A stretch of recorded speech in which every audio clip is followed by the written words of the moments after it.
बेहद दमदार trading session भारतीय बाजारों के लिए, जहां सेंसेक्स ने बनाया नया रिकॉर्ड और बैंक निफ्टी मजबूती के साथ ट्रेड करता हुआ निफ्टी पुराने रिकॉर्ड्स के बेहद करीब पहुंचता हुआ। यानी कि 2 दिनों के पहले जो मूड माहौल था वो तेजी से कल और आज के बीच में बदलता हुआ। आखिरी 1.5 घंटे का ट्रेड कैसा रहेगा, क्या करें कल की तैयारी, स्वागत है आप सबका फाइनल ट्रेड में। नमस्कार, मैं हूं अनिल सिंघवी और नमस्कार, मैं हूं दीपांशु भंडारी। बाजार में है दमदार एक्शन और इस मूड माहौल में आपको क्या स्ट्रैटेजी बनानी चाहिए, आइए जानते हैं अनिल जी के साथ। सर बताएं, इस समय की बड़ी बातें क्या हैं? सेंसेक्स पहली बार इतिहास में 53,000 के पार निकला। अब जो आंकड़ा इतिहास में दर्ज हो चुका है लाइफ टाइम हाई के तौर पर, वो है 53,057। अब तक आमतौर पर यह देखने को मिला है कि निफ्टी बैंक निफ्टी पहले हाई बनाते हैं, सेंसेक्स थोड़ा पीछे रहता है, लेकिन आज सेंसेक्स ने यह कारनामा किया है, पहला हाई सेंसेक्स का बनता हुआ दिखा है करेक्शन के बाद में। निफ्टी भी अपने लाइफ हाई के 6 पॉइंट दूर ही रहा है, 15,895 का हाई बनाया, वहां से 70-75 पॉइंट करेक्शन इस वक्त आता हुआ दिख रहा है आपको। बैंक निफ्टी भी 35,300 के बेहद करीब पहुंचा है, जो कि परफेक्ट सेल जोन था, उसके पास से थोड़ी प्रॉफिट बुकिंग और लगभग 400 पॉइंट ऊपरी स्तरों से नीचे आता हुआ, लेकिन उसके बावजूद हरे निशान में बने रहने में कामयाब है बैंक निफ्टी। सेंसेक्स में निफ्टी में अभी भी अच्छी खासी मजबूती है।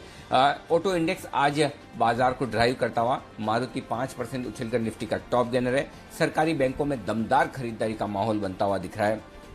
इसके साथ ही इंफ्रा शेयर मजबूत है, मेटल और आईटी भी रिकवरी करके इंडेक्स को सहारा देने की कोशिश करते हुए दिख रहे हैं, और ये दोनों इंडेक्स 1% मजबूत है। हालांकि अमेरिकी बाजारों से सुस्ती के संकेत है। आज देर रात फेड चेयरमैन जेरोम पावेल साहब अपना एक बयान देंगे अमेरिकी कांग्रेस के सामने, उससे पहले वहां पर सुस्ती का माहौल आपको नजर आएगा, न बड़ी तेजी न बड़ी मंदी, लेकिन ओवरऑल आप कह सकते हैं कि बाजार में जबरदस्त एक्शन बनता हुआ दिखा है। जी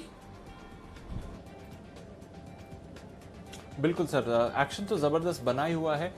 सुबह से हम देख रहे हैं सर, अच्छी शुरुआत हुई और जैसा आप कह भी रहे थे 6 पॉइंट्स ही दूर था निफ्टी अपने रिकॉर्ड हाई से, वहां से थोड़ी मुनाफा वसूली होते हुए दिखी। और स्पेशली बैंक निफ्टी देखिए सर, अब सारी गेन्स गिव अप करके थोड़ा सपाट हो गया है। बिल्कुल दीप, इस ग्लोबल मार्केट्स के मजबूत संकेतों के बीच हमने आपको ये कहा था कि पिछले हफ्ते से जो ट्रेंड बदला है, और स्पेशली जून के महीने में एक तरफा तेजी और एक तरफा मंदी का वक्त नहीं रहेगा। और आज सुबह भी हम यही बात कर रहे थे, 15,875 15,900 परफेक्ट शॉर्ट जोन है, बेचने की जगह वहां पर आपको जरूर बेचना चाहिए। और आप देखिए आज का हाई एग्जैक्टली उसी जोन से घुमा है, तो बाजार आपको दे रहा है। अब ये अलग बात है कि 15,900 के नजदीक हिम्मत नहीं होगी आपकी बेचने की, ये तो स्किल ट्रेडर्स का काम है कि वहां पर वो एक कॉन्ट्रा कॉल ले पाए। सिमिलरली आपको याद होगा सुबह हम यही बात कर रहे हैं कि 35,300 35,500 ये वो रेंज है जहां पर 100% आपको शॉर्ट पोजीशन बनानी ही चाहिए। और आज का हाई देखिए 35,281 के आसपास का स्पॉट लेवल का, तो बाजार एकदम परफेक्ट लेवल से घूमा है। तो ऊपरी स्तरों पर आपको बेचना भी आना चाहिए और निचले स्तरों पर आपको खरीदना भी आना चाहिए। अभी नहीं बेचा है कोई बात नहीं, आने दीजिए, अहम सपोर्ट लेवल पर आएगा तो आप खरीदने की कोशिश कीजिए। अगर आप सिर्फ एक तरफा ट्रेड करना जानते हैं जो कि खरीदारी का है, तब भी कोई बात नहीं, ये बाजार आपके लिए भी है और आप आराम से सपोर्ट लेवल पर आने दें और तब खरीदारी करें। और अगर आपको दोनों तरफ ट्रेड करना आता है तो फिर इससे बढ़िया बाजार आपको मिल नहीं सकता है, जो दोनों तरफ अहम लेवल के आसपास आपको एक्शन दे और परफेक्ट एक्शन दे, तो दोनों तरफ के लिए आपके मौके बने। मेरे ख्याल से बाजार अपने सपोर्ट लेवल की तरफ बढ़ रहा है। थोड़ी देर में मैं डेटा भी तैयार कर रहा हूं, मैं आपको बताऊंगा भी कि किस लेवल के आसपास किस तरह की पोजीशन बननी चाहिए, तो उस पर हम फोकस करेंगे। लेकिन दीप, ओवरऑल बाजार कहीं कोई दिक्कत वाली बात नहीं। जो आज की प्रॉफिट बुकिंग है एकदम नॉर्मल है, एकदम हेल्दी है। लाइफ टाइम हाई के आसपास आकर अगर प्रॉफिट बुकिंग नहीं आएगी तो कब आएगी, तो बिल्कुल डरिए घबराइए मत। रेंज बाउंड बाजार है, दोनों तरफ के ट्रेड मिलेंगे। तेज गिरावट होगी, खरीदना है, तेज उछाल आएगा, बेचना है, दोनों तरफ ट्रेड करना है, आना चाहिए, बस सिंपल। जी दी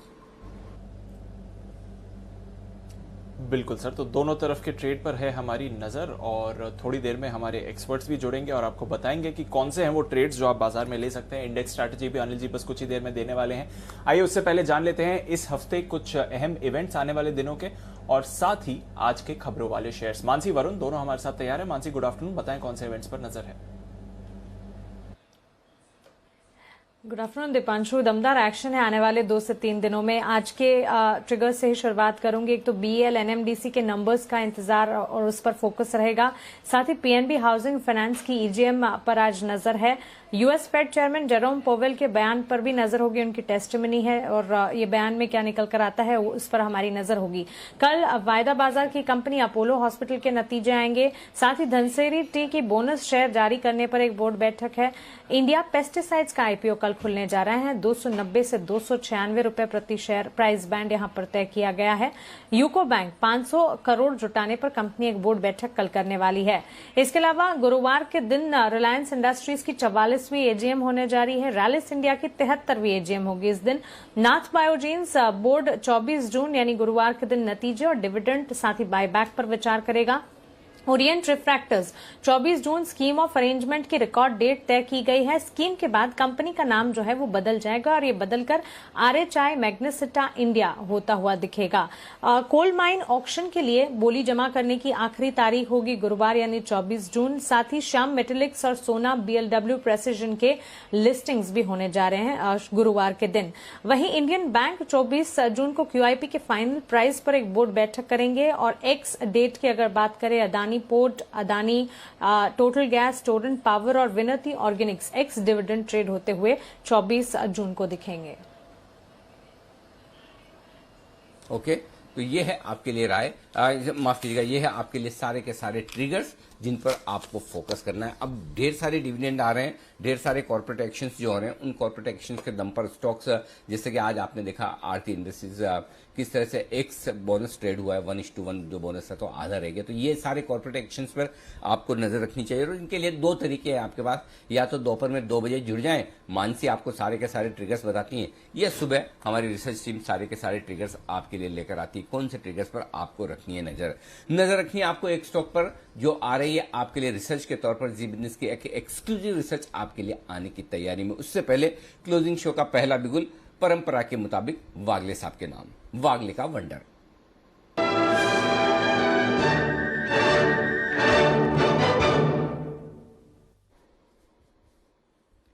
जी वागले साहब बनाएं।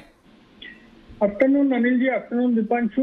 मेरे रडार पर अभी अभी आ रहा है कॉनकॉर कंटेनर कॉर्पोरेशन, कुछ ना कुछ इसमें हो रहा है। 700 का लेवल जो रेजिस्टेंस है, जो फोर्स से ब्रेक किया है, अभी 706 707 के बीच में है।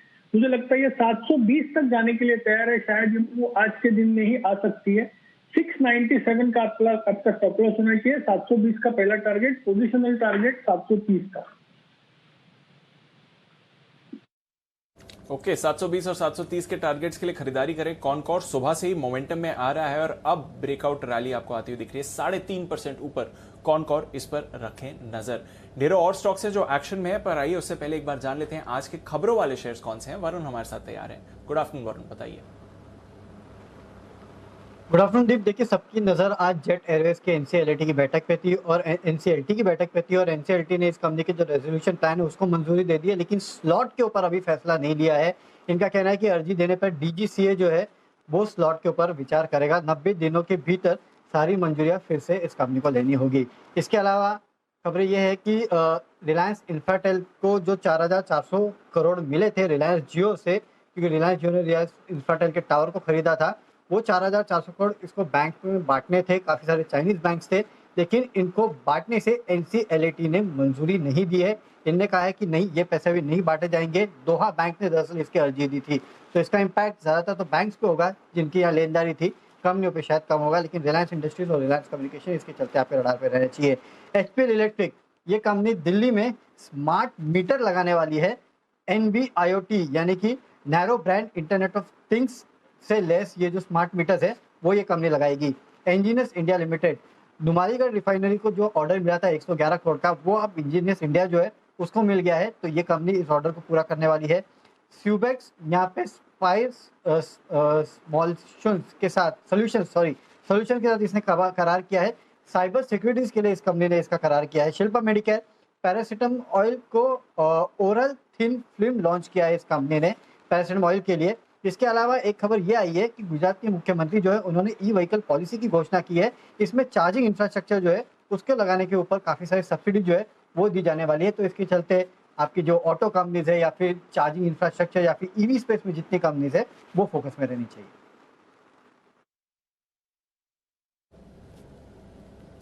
है आपके लिए सारे के सारे खबरों वाले शेयर। आइए पढ़ते आगे और वक्त है आपके लिए जी बिजनेस की एक एक्सक्लूसिव रिसर्च का। हमारे साथ हमारे कार्यक्रम में शामिल हो रहे हैं आशीष चतुर्वेदी।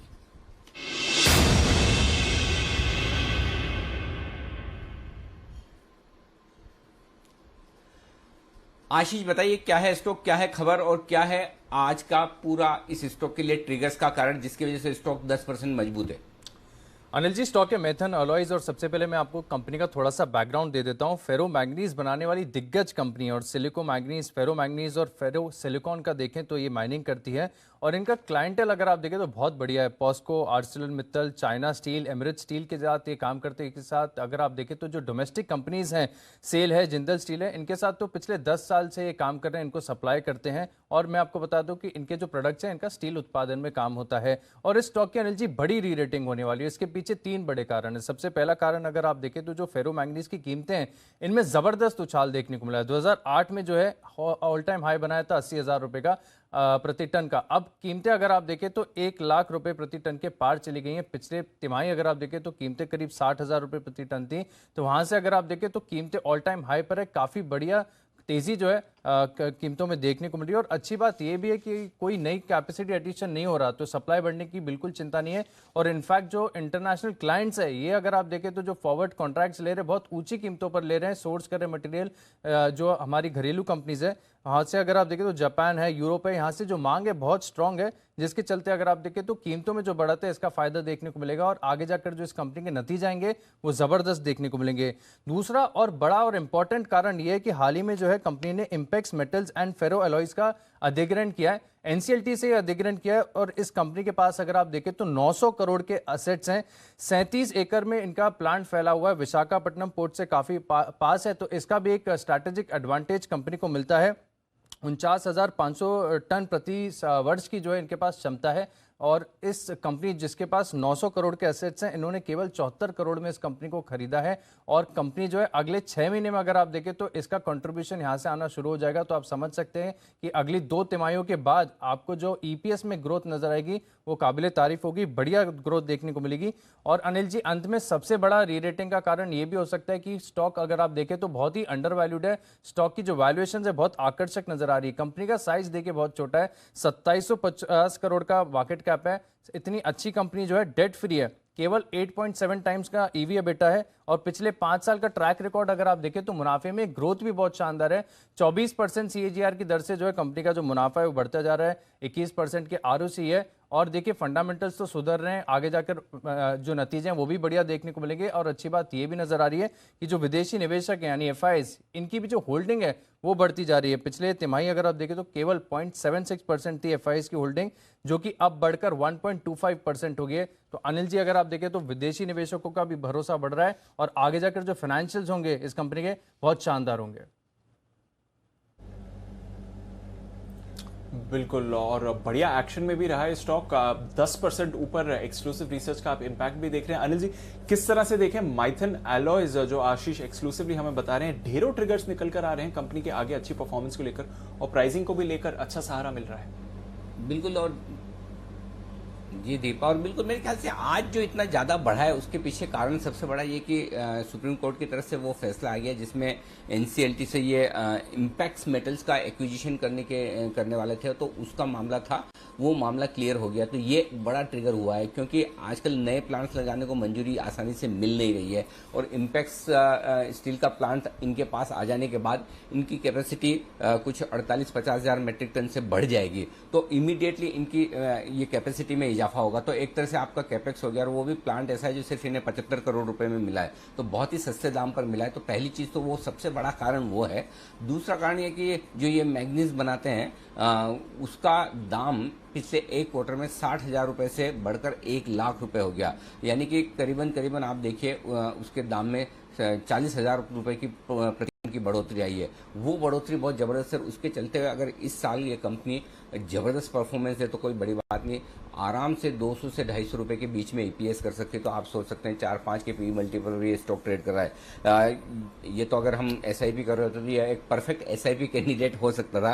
तो बहुत ही जबरदस्त फंडामेंटल्स में बदलाव होता दिख रहा है, और जो इस प्रोडक्ट की डिमांड है वो काफ़ी ज़बरदस्त होती हुई दिख रही है। उस वजह से दाम बहुत तेज़ी से बढ़ रहे हैं। प्रोमोटर्स के पास ऑलरेडी 75% की स्टेक तो है ही, तो ओवरऑल इस लिहाज से मेरे ख्याल से स्टॉक में आज बड़ा एक्शन आता हुआ दिखा। तो ये दोनों ही कारण है, एक और जहाँ प्रोडक्ट के प्राइसेस बहुत तेज़ी से बढ़े हैं एक क्वार्टर में, उसके दम पर ये और अगले क्वार्टर्स का रिजल्ट तगड़ा आएगा, और दूसरा इनको एनसीएलटी से जो मंजूरी मिली है, तो उस लिहाज से मुझे लगता है कि स्टॉक काफ़ी ज़बरदस्त एक्शन में रहा है। हमारे सारे एक्सपर्ट्स ने कई बार इस स्टॉक को रिकमेंड भी किया है, चाहे वो जैन साहब हों चाहे विकास जी हों, उनकी रिकमेंडेशन लिस्ट में भी रहा है। आइए एक बार चार्ट्स पर भी राय ले ली जाए। सुमित जी हमारे साथ है। सुमित जी जरा एक बार मेथन एलॉयज के चार्ट देखिए। गुड आफ्टरनून अनिल जी। अनिल जी, स्टॉक के चार्ट में कोई दिक्कत नहीं है, स्टॉक का चार्ट बढ़िया दिख रहा है। स्टॉक के चार्ट के अंदर पिछले कई दिनों से रोज तेजी देखने को मिल रही है, और अभी भी ऐसा लगता है कि स्टॉक यहाँ से ऊपर का मूव भी दिखाना चाहिए। स्टॉक के अंदर यहाँ से 50 रुपया मिनिमम अपसाइड मूव देखने को मिलेगा, और पोजीशन नजरिया रख के चलते हैं तो 150 से 200 रुपए तक का मूव आने वाले दिनों में ऊपर में देखने को मिल सकता है। तो मेरे ख्याल से पोजीशन होल्ड करके चले, और डिप्स अगर आता है तो खरीदारी करें। ओके, पोजीशन होल्ड करके चलें, ये आपके लिए अभी भी राय चार्ट्स पर आती हुई दिख रही है। सुमित जी की तरफ से ये है आपके लिए पूरा का पूरा एक्शन। आइए एक्शन को बढ़ाएंगे आगे। थोड़ी देर में हम देखते हैं कि आगे हमारे सारे एक्सपर्ट्स हमारे साथ जुड़ चुके हैं, और उनसे भी राय ली जाए और बात की जाए। थोड़ी देर में सेठी साहब भी हमारे साथ कार्यक्रम में जुड़ने की तैयारी में है, लेकिन उससे पहले ओके, कुणाल जी, राकेश जी, इनके लिए बिगुल वेरी वेरी स्पेशल पिक से अब वेरी वेरी कहां से लगाएंगे? स्पेशल पिक तो का बिगुल तो है। बंसल जी, स्पेशल पिक का बिगुल है, उससे काम चल जाएगा। उसके आगे वेरी वेरी लगाने का कोई फॉर्मूला आप ढूंढ के समझ के रखिए। तब तक मैं बिगुल बजाता हूं कुणाल जी और राकेश जी के लिए।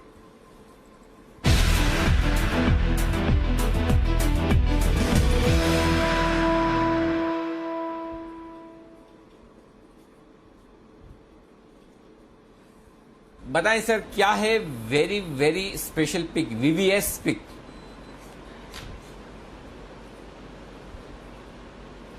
अनिल जी देखिए, अभी आप चर्चा कर रहे थे मेथन एलॉयज की, और आप मैंगनीज के दाम की चर्चा कर रहे थे अनिल जी, तो वहीं से मुझे और राकेश जी को तुरंत आइडिया आया, और हमने चार्ट टटोला MOIL यानी कि मॉइल का।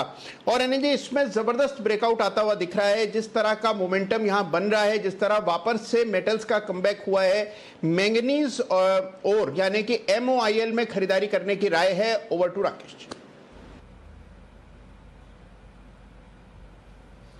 अनिल जी, बढ़िया वाला ब्रेकआउट है, मच अवेटेड ब्रेकआउट है। और much awaited breakout Anil ji वो होता है, एक बार आपने पहले पूछा भी था, जिस तरीके से जब घोड़े को भगाया जाता है तो दो तरीके होते हैं, एक तो मार के और एक मालिश करके। तो जो मच अवेटेड ब्रेकआउट होते हैं ये पेनफुल नहीं होते हैं, इनमें रैली स्मूथ होती है। तो मच अवेटेड ब्रेकआउट मॉइल में देखने को मिल रहा है।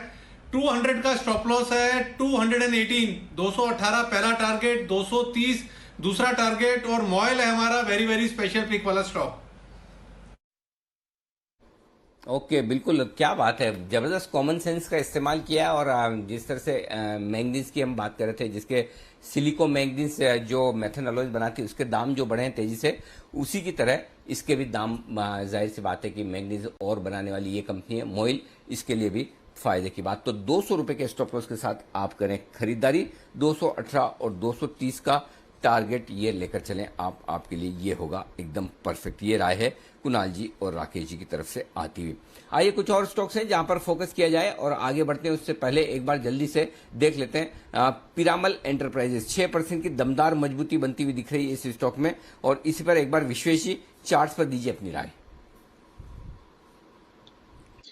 Good afternoon Anil ji, good afternoon Deepanshu. देखिए, हमने आई थिंक बहुत बार इसको डिस्कस किया है, दिसंबर के मंथ में भी डिस्कस किया था अराउंड 1000, उसके बाद में मंथ के स्टार्ट में 1800-2000 के आसपास, और उस वक्त हमारा कंसेंसस यही व्यू था कि 2500 प्लस जाना चाहिए। आज ऑलमोस्ट 2400 आसपास आ गया है, 2460।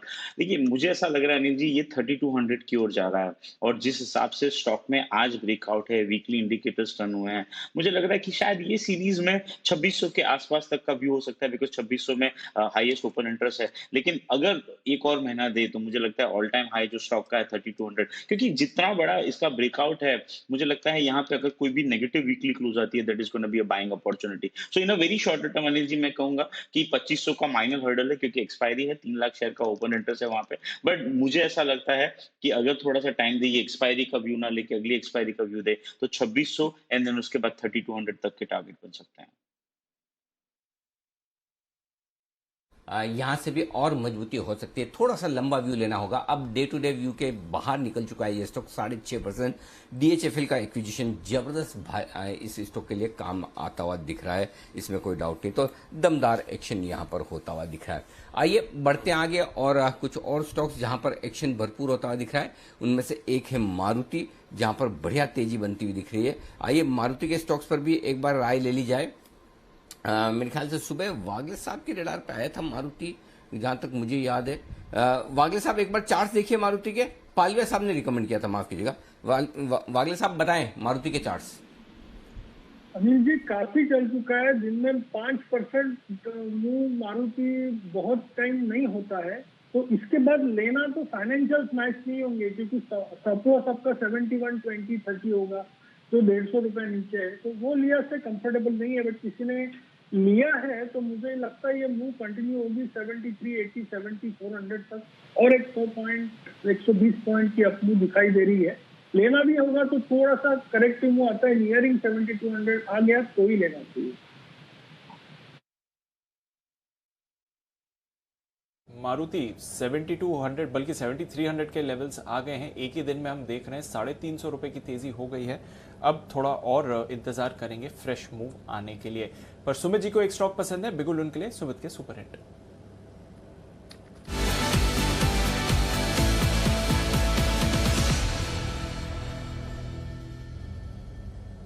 बताएं सुमित जी। दीपांशु बहुत पुराना स्टॉक है जो हम कंटिन्यूसली बहुत लोअर लेवल से रेकमेंड करते हुए आ रहे हैं। स्टॉक का भाव चल रहा है 32.70 रुपए। स्टॉक का नाम है GMR इंफ्रा। बिल्कुल हाँ, ये वही स्टॉक है दीपांशु जो स्टॉक एक टाइम में 16 रुपए 17 रुपए में हम रेकमेंड कर रहे थे और 30 रुपए 28 रुपए का लेवल तोड़ने का नाम नहीं ले रहा था। अब ये 30 के ऊपर आ चुका है। स्टॉक के अंदर क्लास ब्रेकआउट है और अभी यहाँ से और ऊपर का मूव दिखाने वाला है। कल का हाई स्टॉक ब्रेक कर रहा है, फ्लैग पैटर्न का ब्रेकआउट है। रिसेंट के मल्टीपल रेसेस जितने भी थे स्टॉक ने सब ब्रेक कर दिए और स्टॉक के अंदर जो इमीडिएट टारगेट मेरे को ऊपर में दिखाई दे रहे हैं 35 से 36 रुपए तक के लेवल दिखाई दे रहे हैं। 2014 के हायर लेवल्स पे ये स्टॉक आ चुका है। स्टॉक के अंदर बड़ी रैली आएगी। मैंने सिर्फ शॉर्ट टर्म के ट्रेडिंग के टारगेट दिए 35 से 36 के। जैसे ही 36 का लेवल निकलेगा तो स्टॉक 40 से 42 रुपए तक का लेवल भी दिखाएगा। GMR इंफ्रा में 30 रुपए 50 पैसे के स्टॉप लॉस से खरीदारी करें। 35 से 36 के इमीडिएट टारगेट होंगे और फिर ओवरऑल ऊपर में 40 रुपए तक के लेवल GMR इंफ्रा में देखने को मिल सकते हैं। ओके, तो GMR इंफ्रा सुमित जी को लंबे समय से पसंद है। नतीजों के बाद से आप देख रहे हैं स्टॉक में एक बढ़िया रैली आती हुई दिख रही है। अभी भी अगर आप देखें तो अच्छी तेजी के साथ ये काउंटर ट्रेड कर रहा है। आइए कुछ और स्टॉक्स जहां पर आपको अच्छा एक्शन बनते हुए दिख रहा है। सीमेंट स्टॉक्स में मूवमेंट आते हुए दिखा है और सुबह हम देख रहे थे कुछ मिड कैप सीमेंट स्टॉक्स में तेजी बन रही थी। अभी अभी ACC पर थोड़ी मूव आती हुई दिखी है। कुछ देर पहले भी ACC पर मूवमेंट आते हुए दिखा था। ACC विश्वेश जी इस पर राय दें, एक्शन दिख रहा है, कोई ट्रेड है? देखिए दीपांशु, मुझे ऐसा लग रहा है कि जिस हिसाब से स्टॉक स्टैंड आउट कर रहा है अभी भी अगेंस्ट द मार्केट, मुझे लग रहा है 2000 के ऊपर is a very safe bet for the stock. लेकिन लास्ट 3 से 4 वीक का अगर आप कंसोलिडेशन नोट किया हो दीपांशु, तो 2000 20-30 की रेंज के अंदर में कंसोलिडेट करता था। अब अगर शॉर्टर टर्म बात करें तो मुझे लगता है Deepanshu this is actually a very very good breakout, क्योंकि एक्सपायरी साइट में है। आज ऑलरेडी मंगलवार है, थर्सडे को एक्सपायरी है, तो क्या बड़ा मुंह आ सकता है? मेरे हिसाब से वो थोड़ा सा एक ट्रिकी क्वेश्चन रहता है। लेकिन जहां तक मेरा मानना है, अब जब तक स्टॉक 2000 के नीचे नहीं जाता है, I think Deepanshu stock has a potential to go till 2150 2200। So if थोड़ा सा नीचे मिलता है क्योंकि मार्केट थोड़ा सा वॉलेटाइल है, तो मेरे हिसाब से खरीदना चाहिए। 2000 के ऊपर this has a very good potential to go to 2150 2200। Okay, तो ये है आपके लिए ACC, जिस पर आप अच्छी मूव देख रहे हैं। 2200 तक जाने की क्षमता ये काउंटर रखता है। सुमित जी, जरा जेके पेपर के चार्ट्स देखें। आज इसमें एक अच्छी मूव आ गई है, ऑलरेडी 15% ऊपर है, तो आई डोंट नो अगर आज के लिए ट्रेड बनता है कि नहीं, बट जिस तरह से मूवमेंट आया है, कोई पोजिशनल व्यू है जेके पेपर पर? सारे पेपर स्टॉक्स के अंदर आज मोमेंटम देखने को मिल रहा है। जेके पेपर में भी बहुत बड़ा एक्स्ट्राऑर्डिनरी मूव देखने को मिल रहा है। बहुत स्ट्रॉन्ग कैंडल फॉर्म हुई है। 200 के ऊपर अगर ये क्लोजिंग दे देता है तो स्टॉक के अंदर और ऊपर का मूव देखने को मिलेगा, और मेरे को लगता है ये 200 के ऊपर क्लोजिंग देगा। स्टॉक के अंदर यहाँ से ऊपर में 220 रुपए से लेकर 225 रुपए तक का मूव देखने को मिल सकता है। जिस तरह से पूरे सेक्टर के अंदर तेजी चल रही है, जेके पेपर एक और परफॉर्मेंस दिखा सकता है। 220 से 225 तक के इमीडिएट टारगेट होंगे, और अगर रैली बढ़ी तो और ऊपर के लेवल्स भी देखने को मिलेंगे। फिलहाल पोजिशन होल्ड करें, फ्रेश बाइंग थोड़ा डिप्स पे करेंगे। थोड़ी डिप पर ही करेंगे। अब फ्रेश बाइंग का तो सेंस मेक नहीं करता है, बट डेफिनेटली जेके पेपर पर नजर रखिए। हमने भी आपसे इसके बारे में पहले चर्चा करी है, और जैन साहब और सेठी साहब की लिस्ट में भी ये फीचर हुआ है। बट पेपर स्टॉक्स में आज अच्छा एक्शन बन रहा है, और जेके पेपर एक ऐसा काउंटर है। मालामाल वीकली का काउंटर था, जहां पर आपने देखा था पिछले साल आपसे बात भी करी गई थी, और वहां से देखिए अच्छी मूव आ चुकी है, और आज एक फ्रेश ब्रेकआउट आपको सारे के सारे पेपर स्टॉक्स में आते हुए दिख रहा है। तो ये एक स्पेस है जहां पर आपको रखनी चाहिए नजर रखनी है। टेक्सटाइल स्टॉक्स पर भी अभी अनिल जी भी इसके बारे में कह रहे थे, हम देख भी रहे हैं। सुबह से टेक्सटाइल स्पेस में एक अच्छा एक्शन बनते हुए दिख रहा है। रेमंड पर सुबह आपके लिए कॉल भी आती हुई दिखी थी। एबी फैशन, ये एक और काउंटर है जहां पर आपको अच्छी मूव आती हुई दिख रही है। एक राय लेते हैं कुणाल जी से। एबी फैशन के चार्ट्स देखिए कुणाल जी, 6% ऊपर है 212 के लेवल्स पर। क्या चल रहा है इसमें सर? देखिए, जबरदस्त ब्रेकआउट आता हुआ दिख रहा है दीपांशु में, और राकेश जी अभी ABFRL की बात कर रहे थे। बड़ा ब्रेकआउट हुआ है, 207 रुपए के ऊपर स्टॉक निकला है। 207 पे रेजिस्टेंस था, रिसेंट स्विंग हाई भी 207 का है। ये लेवल पार हो जाने के बाद अब चार्ट पर 225 का लेवल नजर आता है, और वहां तक मुझे लगता है स्टॉक की यात्रा है। बड़ा ब्रेकआउट है, तो इन स्तरों पर भी बाय कर सकते हैं। आज अगर क्लोज 207 के ऊपर होता है तो 225 तक का मूव आपको ABFRL में आता हुआ दिखेगा। ओके, तो ABFRL, एबी फैशन नजर रखिए, बढ़िया मूव आ रही है इसमें। टेक्सटाइल स्टॉक्स आज आपको अच्छी मूव दिखा रहे हैं। पर ये नतीजों का भी इंतजार है, और वायदा कारोबार से 2 नतीजों पर हमारी नजर है, BEL और NMDC।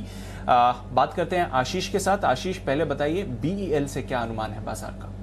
दीपांशु, BEL के नतीजे तो बहुत सुस्त देखने को मिलेंगे। पिछले साल के मुकाबले अगर आप देखें तो मुनाफे में महज 2% की ग्रोथ नजर आएगी, और हर बार की तरह BEL में जो सबसे बड़ी समस्या है कि ऑर्डर्स तो काफ़ी ज़्यादा मिलते हैं, लेकिन एग्जीक्यूशन ढीला होता है। उसके चलते कहीं ना कहीं जो नतीजों पर इम्पैक्ट है। हालांकि जैसे कि मैंने बताया कि ऑर्डर्स मिलते हैं, तो नए ऑर्डर जो इनफ्लोज हैं उसमें बढ़िया ग्रोथ है। पिछले साल के मुकाबले करीब 80% की जो नए ऑर्डर्स हैं इसमें आपको ग्रोथ नजर आएगी।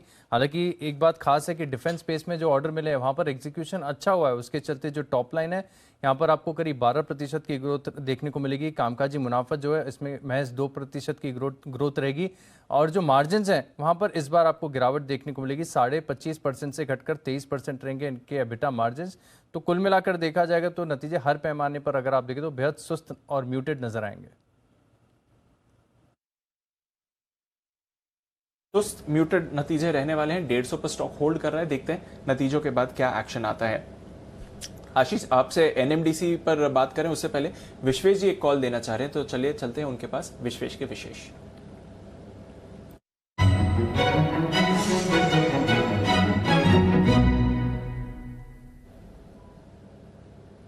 बताएं सर। देखिए दीपांशु, आज पेंट स्टॉक्स में एक वीकनेस देखी जा रही है, और अभी जो मेरे रडार पे है वो है एशियन पेंट्स और Berger paint, particularly Berger paint. तो बर्जर पेंट फ्यूचर में शॉर्ट करना चाहिए। 816-17 के पास चल रहा है, 818 तक मिले तभी शॉर्ट करना चाहिए। मेरे हिसाब से एक बहुत ही पिक्युलर पैटर्न बना है जिसे डबल टॉप कहते हैं, और आज की जो बिकवाली है वो basically after a very weak rise के बाद आई है। Weak rise is basically some sort of short term trap. तो मुझे ऐसा लग रहा है कि stock on account of crude going up should not augur well in a near term. तो यहाँ पे जो मोमेंटम है वो नेगेटिवली इफेक्ट करना चाहिए ऑन द डाउन साइड। तो शॉर्ट करे बर्जर पेंट, 830 का स्टॉप लॉस रखे। 800, 780 और 760 काफी लंबे टारगेट के लिए मुझे लगता है बर्जर पेंट को शॉर्ट करना चाहिए, और ये पोजीशन अगर 3 से 4 दिन रन करे तो मुझे लगता है ये स्टॉक जोर से नीचे आ सकता है। ओके, तो 3 टारगेट्स हैं।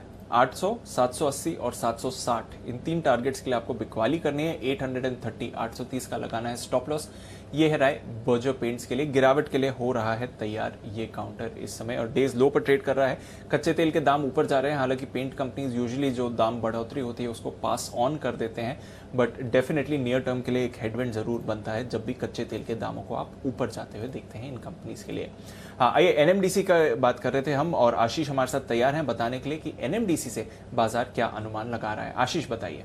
दीपांशु, तोड़फोड़ नतीजे रहेंगे, इससे बेहतर कोई शब्द नहीं है इसके, क्योंकि आप देखिए पिछले साल के मुकाबले कंपनी का जो मुनाफा है करीब करीब 9 गुना बढ़ते हुए नजर आएगा। और पिछले साल जितनी इनकी टॉप लाइन थी, इस बार इतनी बॉटम लाइन आएगी, इतनी बढ़िया ग्रोथ है, क्योंकि पिछले साल के मुकाबले अगर आप देखें तो जो आयरन ओर की कीमतें हैं ये डबल हो चुकी हैं और डोनीमलाई माइन जो शुरू हुई है तो इसका भी कंट्रीब्यूशन आते हुए नजर आएगा। तो उसके चलते अगर आप देखें तो जो मार्जिन हैं यहाँ पर काफ़ी बढ़िया ग्रोथ है। 47% से बढ़कर करीब करीब 63% के आसपास की जो मार्जिन हैं वो इस बार हम एक्सपेक्ट कर रहे हैं। जो कामकाजी मुनाफा है इसमें आपको 170% की ग्रोथ नजर आएगी। तो यानी हर लिहाज से अगर आप देखें तो बहुत ही शानदार, बहुत ही बढ़िया नतीजे आएंगे। बिल्कुल रहेंगे नतीजे दमदार, ये है आपके लिए। और एनएमडीसी के नतीजों से पहले एक बार चार्ट्स पर जल्दी से राय ले ली जाए। कैसे दिख रहे हैं चार्ट्स, जरा एक बार बताएं विश्वेश जी। एनएमडीसी देखिए अनिल जी, मुझे ऐसा लग रहा है कि एनएमडीसी का अभी इमीडिएटली 190 का एक हर्डल हो सकता है। वहां पे 1,10,00,000 शेयर का ओपन इंटरेस्ट अनिल जी। और मुझे ऐसा लग रहा है कि ओवरऑल जो स्ट्रक्चर है, अगर आप देखेंगे अनिल जी कि मई के स्टार्ट में स्टॉक टॉप आउट हो गया था और लास्ट 1.5 महीने में स्टॉक में प्राइस नहीं पर टाइम करेक्शन आया। मुझे ऐसा लगता है मेटल स्टॉक शायद मीडियम टर्म बॉटम हो सकते हैं। तो यहाँ पे 174 के नीचे नहीं जाता है तब तक मुझे लगता है NMDC can go back to 210। लेकिन ये एक्सपायरी जो थर्सडे को है, क्योंकि 119 में 1 करोड़ शेयर का ओपन इंटरेस्ट है, तो मुझे लगता है शायद डिफिकल्ट हो क्रॉस करना। लेकिन ओवरऑल 5 से 10 दिन का व्यू लेंगे तो मुझे लगता है 200 प्लस जाना चाहिए।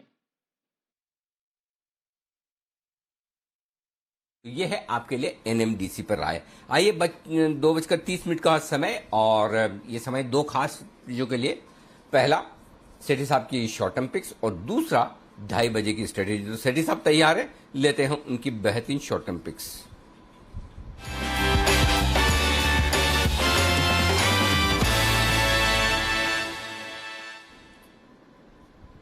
सेठी साहब स्वागत है आपका। सबसे पहले तो बधाई, कल का एनसीएल इंडस्ट्रीज का 235 रुपए वाला टारगेट आज हासिल हुआ, जो कल आपने खरीदारी करने की राय दी थी, और एनएमडीसी का भी फ्यूचर आपने खरीदारी करने की राय दी थी। आज रिजल्ट्स आने वाले मजबूत हैं ही, तो पहले तो दोनों का अपडेट एक बार बता दें सर।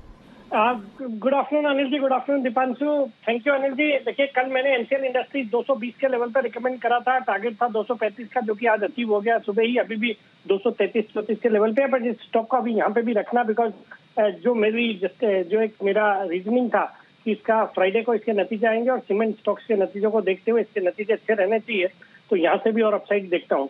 बाकी एनएमडीसी भी कल मैंने 180 रुपए के लेवल पर रिकमेंड करा था फ्यूचर्स का स्टॉक, और 190 के टारगेट थे। अभी रिजल्ट बहुत ही किनली अवेटेड है, बहुत ही शानदार रिजल्ट आने चाहिए, जैसे आशीष भी अभी बता रहे थे, और अभी ऑलरेडी स्टॉक 187 के लेवल पे है, तो अच्छा प्रॉफिट दोनों स्टॉक में आप जी बिजनेस के व्यूअर्स को हुआ होगा। अनिल बिल्कुल, बहुत बहुत धन्यवाद आपका ये बेहतरीन दोनों ही पिक्स देने के लिए। अब बताएं सर, आज किस तरह की लिस्ट है? दोनों कैश फ्यूचर्स कैसे हैं आज स्टॉक्स आपके पास? अनिल जी आज दोनों स्टॉक कैश मार्केट से है, दोनों में खरीदारी करनी है। और जो अनिल जी पहला स्टॉक है वो एक मेरा पसंदीदा स्टॉक रहा है, मैंने पहले भी रिकमेंड करा हुआ है। स्टॉक का नाम है आईजी पेट्रोकेमिकल्स, जो कि अभी 636-37 के लेवल पे ट्रेड करता है। ये भारत का सबसे बड़ा फेरिक एनहाइड्राइड, जिसको टेक्निकल नाम है PAN, वो बनाने वाली कंपनी है। ये जो केमिकल है ये यूज होता है प्लास्टिक्स और डाइज बनाने में। बहुत ही दमदार फंडामेंटल्स वाली कंपनी है। हाल ही में इसके जो मार्च तिमाही के नतीजे आए बहुत बहुत शानदार थे। पैट आया 99 करोड़ का, जो कि पिछले साल सिर्फ 3 करोड़ का पैट था जनवरी टू मार्च क्वार्टर में, और क्यू ऑन क्यू अगर दिसंबर क्वार्टर से भी कंपेयर करें तो 62 करोड़ के सामने 99 करोड़ का पैट आया। बाकी फंडामेंटल्स बहुत अच्छे हैं। कंपनी ने कैपेसिटी एक्सपेंशन भी हाल ही में किया, उसका नतीजा फायदा देखने को मिलेगा। ऑपरेटिंग प्रॉफिट मार्जिन है 30%, अच्छे return ratios, debt equity ratio 0.30 का है। और ये जो कंपनी है, इसके जो प्रोडक्ट है उनमें पिछले 8-10 महीनों से कंटिन्यूअसली इंक्रीजिंग ट्रेंड है प्राइसेस में, और इस कारण से इनके मार्जिन में भी बहुत अच्छे सुधार देखे जा रहे हैं। तो इस स्टॉक को करंट लेवल्स पे खरीदारी करने की सलाह है। मेरा शॉर्ट टर्म में इसमें 660 का टारगेट है, स्टॉप लॉस रखना है 625 का। ओके, 625 के स्टॉप लॉस के साथ करें खरीदारी, 660 के टारगेट के लिए। ये है राय आपके लिए आईजी पेट्रो पर। दूसरा स्टॉक बताएं सर। दूसरा स्टॉक अनिल जी मेरा जो आज का है वो है स्टर्लिंग टूल्स। ये स्टॉक आमतौर पे चर्चा नहीं करी जाती इस स्टॉक की। कई बार मतलब कई स्टॉक्स होते हैं जो अच्छी क्वालिटी के स्टॉक्स होने के बावजूद नजर में नहीं आते हैं, तो उस तरह का एक स्टॉक है। बहुत ही दमदार कंपनी है ये। कंपनी हाई टेंसाइल फास्टनर्स बनाती है, मतलब ऑटो कंपोनेंट कंपनी है, जो कि जितने मेजर ओईएम्स है ऑटो सेक्टर के, जैसे आपके Maruti, Tata Motors, M&M, Hero Moto, Fiat, Daimler, सबको ये कंपनी अपने प्रोडक्ट सप्लाई करती है। और एक्सपोर्ट्स भी इनका है बड़ा, USA, Europe, south Africa, middle east वगैरह में। कंपनी के 3 प्लांट है वहां पे आपके हरियाणा में, मेनली फरीदाबाद में। और कंपनी पूरे हर सेगमेंट जो इसका है ना आपके ऑटोमोबाइल्स का, जैसे 2 व्हीलर्स है, फिर आपके passenger vehicles, tractors, LCVs, HCVs, even JCBs, इन सब के लिए काम करती है। अच्छे नतीजे थे मार्च क्वार्टर के। कंपनी के ऑपरेटिंग प्रॉफिट मार्जिन है 12%। प्रोमोटर्स की हिस्सेदारी अराउंड 65% की है। और डीआईआई जिसमें अराउंड 8% ओन करते हैं, जिसमें प्रोमिनेंट है L&T म्यूचुअल फंड और IDFC। ये स्टॉक ये जो करंट लेवल्स 190-92 के लेवल्स पे ट्रेड कर रहा है, यहाँ पे अच्छा लगता है। मुझे लगता है 205 के शॉर्ट टर्म में टारगेट अचीव कर सकता है। स्टॉप लॉस रखना है 185 का। ओके, 185 के स्टॉप लॉस के साथ स्टर्लिंग टूल्स में खरीदारी करने की राय है सेठी साहब की तरफ से। 205 का टारगेट। सेठी साहब आप बने रहें। एक स्टॉक जो आज रेडार पर आया है उस पर आपसे भी और चोपड़ा साहब भी हमारे साथ कार्यक्रम में शामिल हो चुके हैं। एनोक वेंचर्स के विजय चोपड़ा साहब, दोनों को एक बार लाएं। और स्टॉक है मेथन अलॉय, जिस पर अभी थोड़ी देर पहले हम बात कर रहे थे जी बिजनेस की एक्सक्लूसिव रिसर्च के दम पर। आपने भी कई बार इस स्टॉक को रिकमेंड किया, आज आपने सुना भी होगा जो डेवलपमेंट्स हुए। बताएं सर, आपकी क्या ओपिनियन है अभी इस शेयर पर? बिल्कुल अनिल जी, इस स्टॉक को तो मैंने जब आपकी अभी एक्सक्लूसिव रिसर्च सुन रहा था, तब फिर मैंने देखा, मैंने कब मैंने 3 बार पिछले 6 महीने में, साल भर में 7-8 महीने में रिकमेंड करा है। पहली बार 4 अगस्त को 460 के लेवल पर रिकमेंड करा था इस स्टॉक को, वहां से 3 गुना हो गया। और सबसे रिसेंटली 26 अप्रैल को 725 के लेवल पर रिकमेंड करा हुआ है। जिस तरह से मेटल्स में तेजी है और ये जो कंपनी है बहुत ही दमदार कंपनी है और इसके जो फंडामेंटल्स है वो भी बहुत ही अच्छे हैं, तो ये स्टॉक तो बहुत ही अच्छा कर रहा है। हालांकि आज एक अच्छा खासा 11-12% की तेजी हो चुकी है, तो फ्रेश खरीदारी के लिए थोड़ा इंतजार करना चाहिए। बट इस स्टॉक में अभी भी दमखम है, यहाँ से भी अच्छे अपसाइड और आने वाले दिनों में दिखाना चाहिए स्टॉक। यहाँ से भी बड़ी अपसाइड और देखने को मिल सकती है और इसलिए होल्ड करें। चोपड़ा साहब से हम फिर से कनेक्ट करने की कोशिश कर रहे हैं। आज वहाँ उनके कनेक्शन में थोड़ी सी मुश्किल आती हुई दिख रही है। थोड़ी देर में हम उनके पास फिर से पहुंचेंगे। बहुत बहुत शुक्रिया सेठी साहब ये डिटेल में हमें बताने के लिए। आइए दीप, 2:30 बजे की स्ट्रेटेजी की तैयारी कर ली जाए। बिल्कुल सर, बिगुल बजाते हैं अनिल जी की स्ट्रैटेजी का।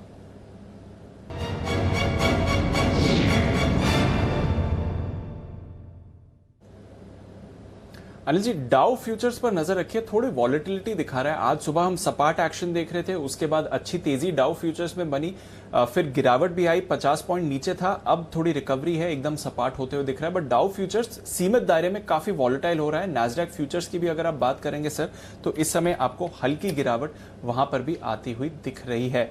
यूएस की बॉन्ड यील्ड रिकवर हो गई है, 1.49-1.5% के करीब आपको आती हुई दिख रही है। कल 1.35% का इंट्राडे लो यहां पर लगा था।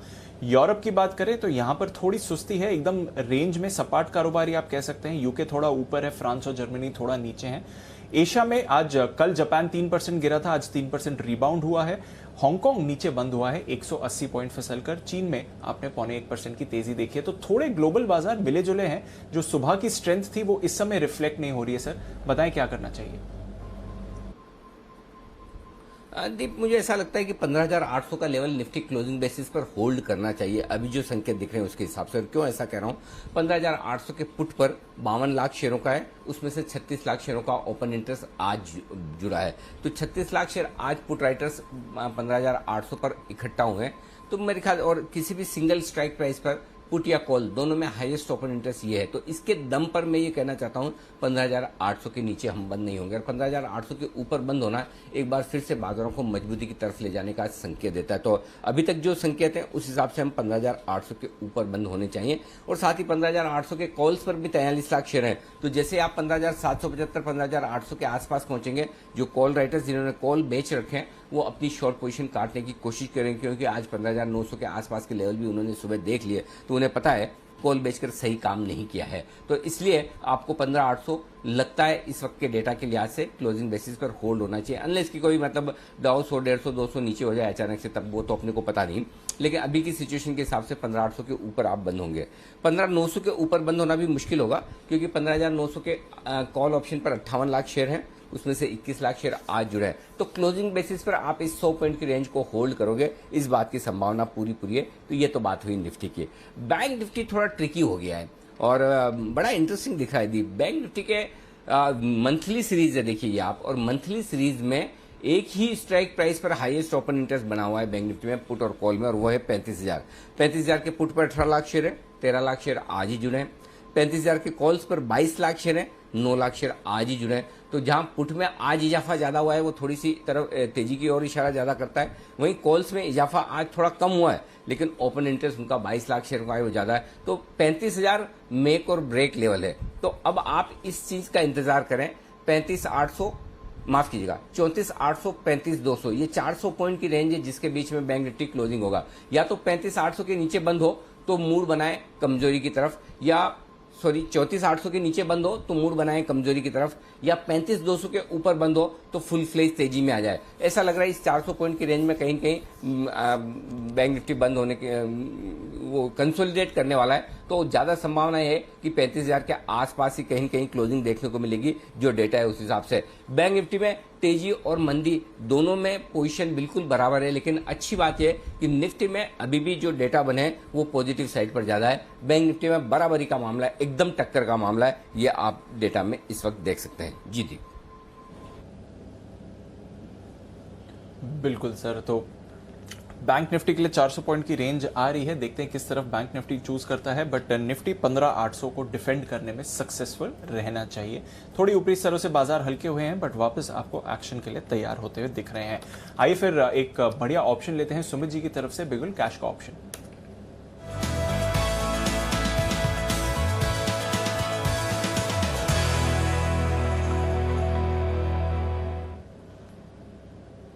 बताएं सुमित जी। दीपांशु, मुझे तेजी लग रही है मार्केट्स के अंदर।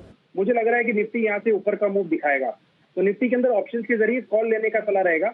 15,800 वाला कॉल अभी 80 रुपए पे ट्रेड कर रहा है, उसको बाय करने का सलाह रहेगा, और नीचे में स्टॉप लॉस लगाना है 40 रुपए का। 15,800 का कॉल ये वीक की एक्सपायरी का 80 रुपए में बाय करना है, अभी 80 के आसपास ही चल रहा है।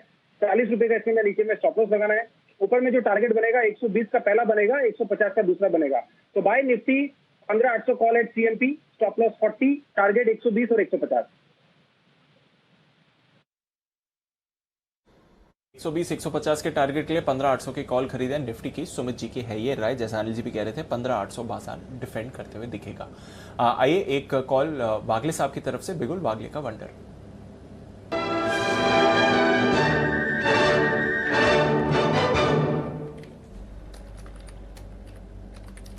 बताएं वागले साहब। दीपांशु, ये कॉल सुमित जी ने दिया था, मैं उसको फ्यूचर्स में देना चाहता हूँ। थोड़ा सा high risk high gain item है, तो स्टॉक है GMR इंफ्रा, जो सुमित जी ने कैश में कवर किया था। अभी 32 रुपीज 40 पैसे 50 पैसे पे चल रहा है फ्यूचर। अगर आप एक लॉट बाय करेंगे, 22,500 का लॉट साइज है, बड़ा लॉट साइज है। रिस्क आपकी 60 पैसे की होगी, तो आपके 11, 11,500, 12,000 एक लॉट पे रिस्क होगी। और आपका टारगेट मुझे कल तक 34.50, 2.5 रुपए की, 2.25 रुपए की मूव मुझे दिखाई देती है। तो 10, 11, 12,000 का रिस्क होगा, और सामने रिवॉर्ड टारगेट के हिसाब से लगभग 35 से 40,000 हो सकता है। तो ये एक दिन के लिए ये रिस्क ले सकते हैं। ओके, तो एकदम टाइट स्टॉप लॉस के साथ खरीदारी करें। GMR इंफ्रा, रिस्क रिवॉर्ड आपके लिए अच्छा बैठ रहा है। सुमित जी ने भी खरीदारी की राय दी है, और नतीजों के बाद भी आपने अच्छा मोमेंटम इस काउंटर में देखा है। तो GMR इंफ्रा ये पसंद आ रहा है वागले साहब को भी इस समय।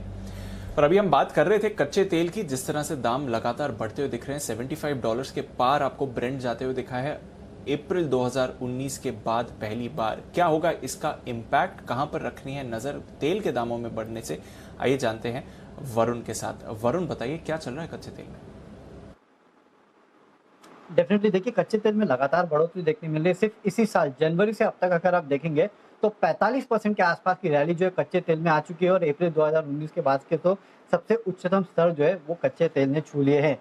एक बात है, जितनी ब्रोकरेज फर्म है ना वो जरूर पार्टी मना रही होगी, खासकर मॉर्गन स्टैनली और सिटी जैसी, क्योंकि जब कच्चा तेल $50 के आसपास था तब इन्होंने $70 के आसपास के लक्ष्य दिए थे और गोल्डमैन को तो $80 के आसपास के लक्ष्य थे।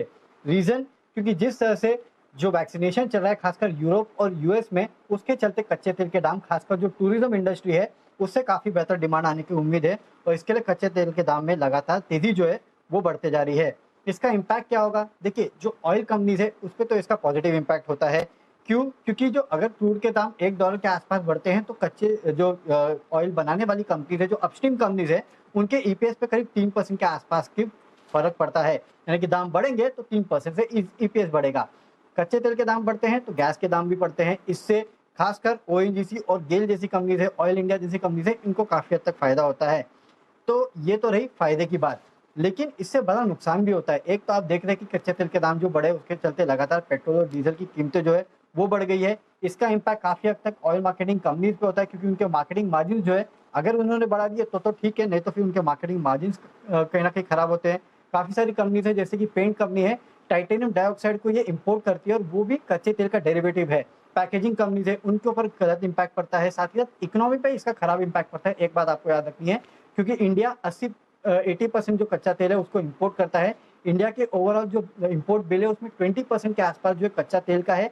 जीडीपी में $1 के आसपास अगर कच्चा तेल बढ़ता है तो उससे जीडीपी में 0.05% का इम्पैक्ट होता है। सीपीआई में 5 से 6 बेसिस पॉइंट का इम्पैक्ट होता है और रूपी पे भी इसका इम्पैक्ट होता है करीब 0.3% के आसपास का। तो काफी सारे सेक्टर्स तो है जिनको नेगेटिव इम्पैक्ट होता है, लेकिन साथ साथ इकोनॉमी पे भी इसका खराब इम्पैक्ट होता है, ये भी आपको याद रखना होगा। तो काफी सारे सेक्टर्स है, जैसे कि पावर, सेरामिक है, ऑटो कंपनीज है, इनके ऊपर कच्चे तेल के दाम जो बढ़ रहे हैं उसका खराब इम्पैक्ट हो सकता है। बिल्कुल, तो ये तो एक इम्पैक्ट आपको आते हुए दिख ही सकता है। देखते हैं कि बाजार किस तरह से इसको लेते हैं, क्योंकि तेल के दाम बढ़ रहे हैं और सामने हम देख रहे हैं कि रुपए भी आपको स्ट्रेंथ नहीं दिखा रहा है। थोड़ा पुल बैक आता है, बट एसेंशियली 72.8 72.9 के लेवल से रुपए में भी काफ़ी तेज़ गिरावट आई है। फिलहाल 74.2 के करीब आपको रुपया दिख रहा है, तो वहाँ पर भी हो रही है कमज़ोरी और साथ ही कच्चा तेल जाते जा रहा है लगातार ऊपर, तो थोड़ी चिंता यहाँ से आती हुई दिख रही है। बट मार्केट में स्टॉक्स की कमी नहीं है, जहां पर एक्शन भरपूर होते हुए दिख रहा है। इंडियन होटल्स, सुमित जी, इस पर भी एक्शन बनते हुए दिखा है। 4% ऊपर है, अनलॉक की थीम है। वापस लोग आशा लगा रहे हैं कि मुंबई में जल्दी ही रेस्ट्रिक्शंस थोड़ी कम होनी चाहिए, बट फिलहाल इंडियन होटल्स पर अपनी राय दें सर। चलते हैं, फिर वापस से कंसोलिडेट हो जाते हैं, तो वापस ये स्टॉक के अंदर एक मोमेंटम बिल्डअप हो रहा है। 140 के आसपास स्टॉक ट्रेड हो रहा है। यहाँ से ऊपर में 145 रुपए तक के लेवल देखने को मिल सकते हैं। 145 का लेवल ब्रेक होता है तब स्टॉक के अंदर और मोमेंटम बिल्डअप होगा, फिर 150 से 160 के लेवल देखने को मिल सकते हैं। तो फिलहाल पोजीशन होल्ड करके चलें और फ्रेश खरीदारी 145 के ऊपर ही बनेगी। ओके, नजर रखिए इंडियन होटल्स, ये आपको अभी अभी एक मूव दिखाकर दिखा रहा है। देखते हैं ये यहाँ पर आपको फ्रेश बाइंग आती है कि नहीं। निफ्टी के निशानेबाज नितिन मुरारका हमारे साथ जुड़ रहे हैं, स्वागत करते हैं उनका।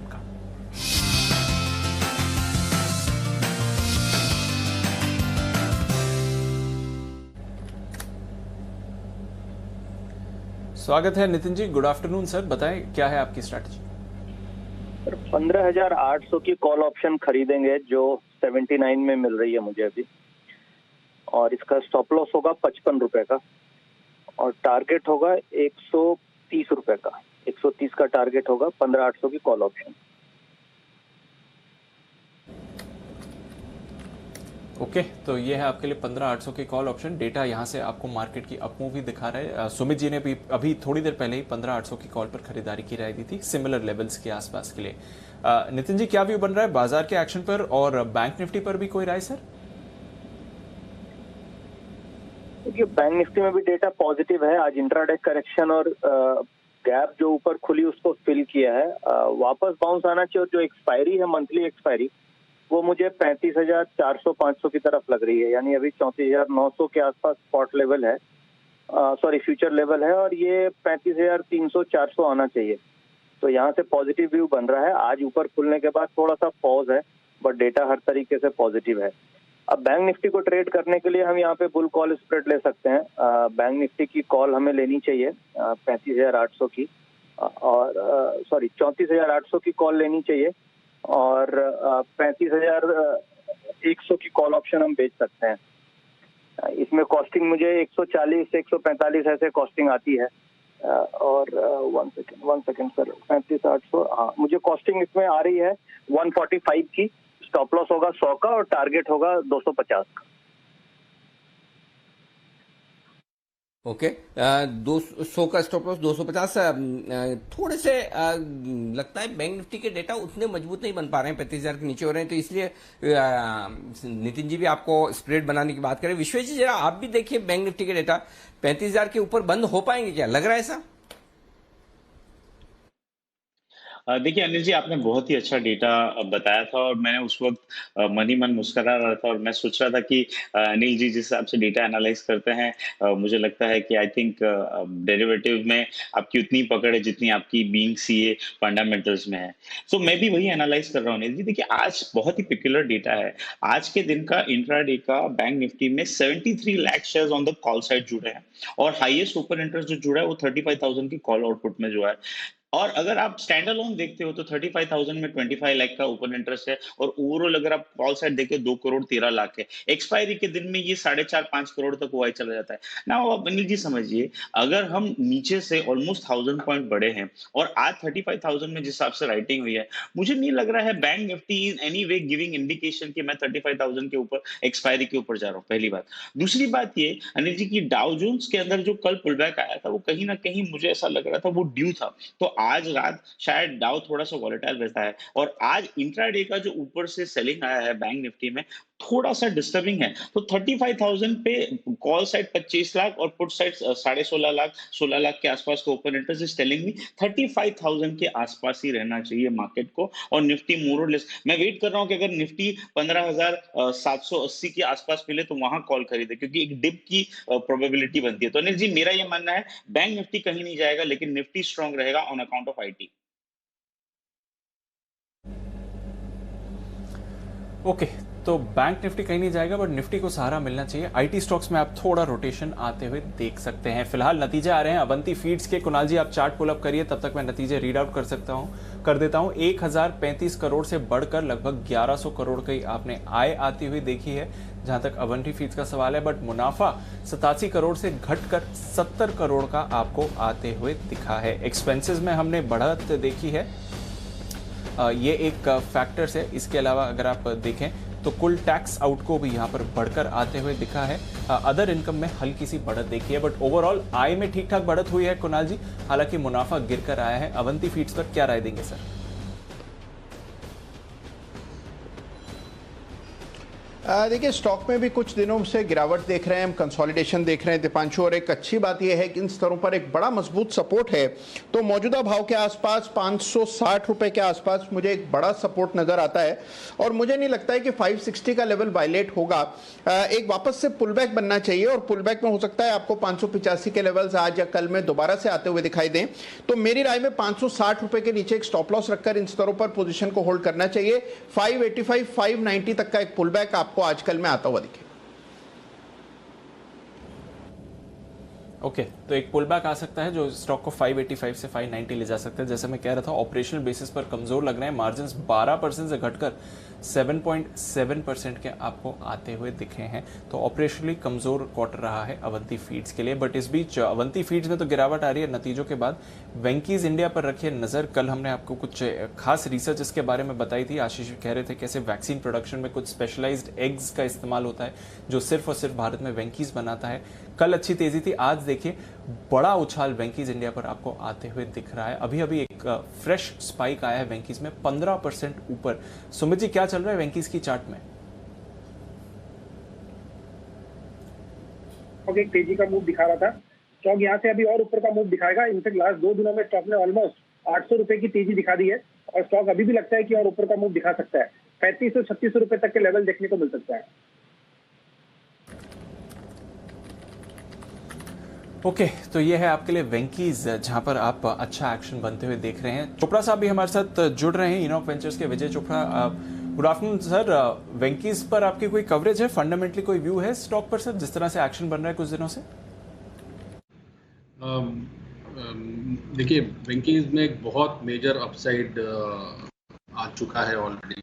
अभी फ्रेश एंट्री के लिए तो मैं बिल्कुल भी सजेस्ट नहीं करूंगा। मार्केट्स जिन जगह पे है वहां पर कुछ पुल बैक आ सकता है। कंपनी में कोई प्रॉब्लम नहीं है। जो non vegetarian food, frozen food में इनका रिटेल नेटवर्क बहुत अच्छा है और एक्सपोर्ट्स भी ये लोग करते हैं। और ये एग्स का जो काम कल आपने भी कवरेज किया उसमें भी ये लोग बहुत अच्छा काम करते हैं। हमने ये स्टॉक करीब 1500 पे पकड़ा था, मगर वी हैव एग्जिटेड कम्प्लीटली। तो अभी मैं फ्रेश एंट्री के लिए नहीं बोलूँगा। कभी गिरावट में यदि आपको मिलता है ये 2100, 2200, 2000 के रेंज में, बहुत ही अच्छी एंट्री लेवल होगा। मगर कंपनी अनडाउटेडली बहुत अच्छी है, लगभग डेट फ्री कंपनी है, डिस्ट्रीब्यूशन नेटवर्क बहुत अच्छा है और ऐसे कंजम्पशन क्षेत्र में है जहां पे तेजी बनी रहनी चाहिए। अभी कोविड के चलते हुए इसमें अच्छी गिरावट आई थी क्योंकि लोगों ने नॉन वेजिटेरियन फूड कंज्यूम करना बंद कर दिया था या कम कर दिया था। तो उसके चलते एक मेजर गिरावट हमने 2020 के फरवरी मार्च में इसमें देखी थी। बट अब मुझे लगता है कि इसमें एक बार को तेजी अच्छी खासी हो चुकी है और थोड़ा ब्रीदर लेना चाहिए। ओके, तो ये है आपके लिए वेंकीज पर आया। और वेंकीज पर कल जी बिजनेस की एक्सक्लूसिव रिसर्च जो आपके सामने आई उसका मिडास टच आपने देखा कि किस तरह से स्टॉक एकदम सुबह जब हमने ये रिसर्च आपके सामने रखी और उसके बाद स्टॉक में जो एक्शन आया वो गजब का था। मेरे ख्याल से कल जिस हिसाब से कल मेरे ख्याल से 2728 रुपए के आसपास स्टॉक ट्रेड कर रहा था और पूरी की पूरी इंटरेस्टिंग रिसर्च आपके सामने आशीष ने रखी। थोड़ी देर में हम एक बार फिर से आपको रिविजिट करवाएंगे, बताएंगे कि क्या थी वो रिसर्च, जिससे कि आप एक बार अंदाजा लगा सकें।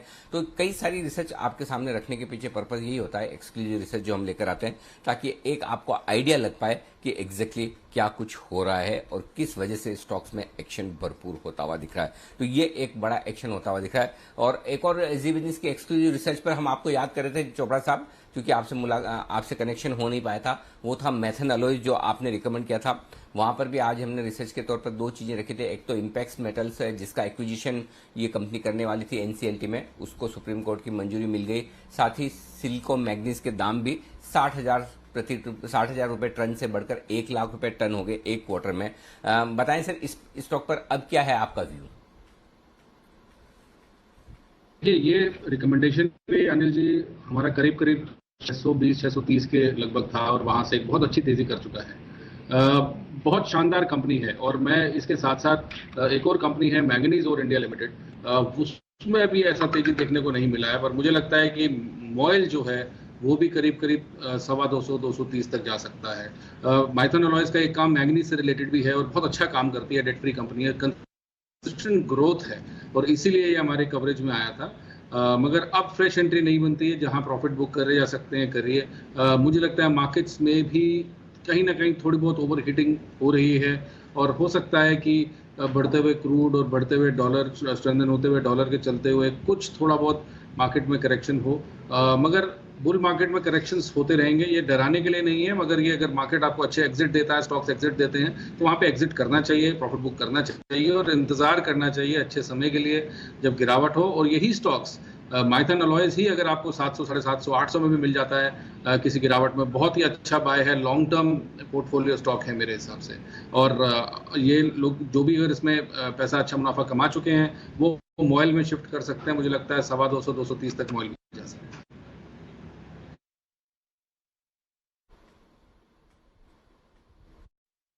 ओके, तो मॉइल है जो रिकमेंड किया अभी कुणाल जी और राकेश जी ने भी, यहाँ पर 218 और 230 के टारगेट के लिए ये है आपके लिए। लेकिन जिस वजह से एक्सक्लूसिव रिसर्च की बात निकली तो कल की रिसर्च जो आशीष ने आपके सामने रखी और कमाल करती हुई दिखी है वो है वेंकीज की।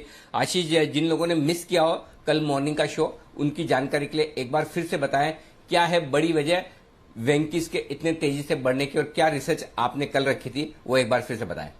बिल्कुल अनिल जी, देखिए वेंकीज ये एक खास तरीके के अंडे का उत्पादन करते हैं, स्पेसिफिक पैथोजन फ्री अंडे इन्हें कहा जाता है, जिसका इस्तेमाल जो है वैक्सीन बनाने में किया जाता है।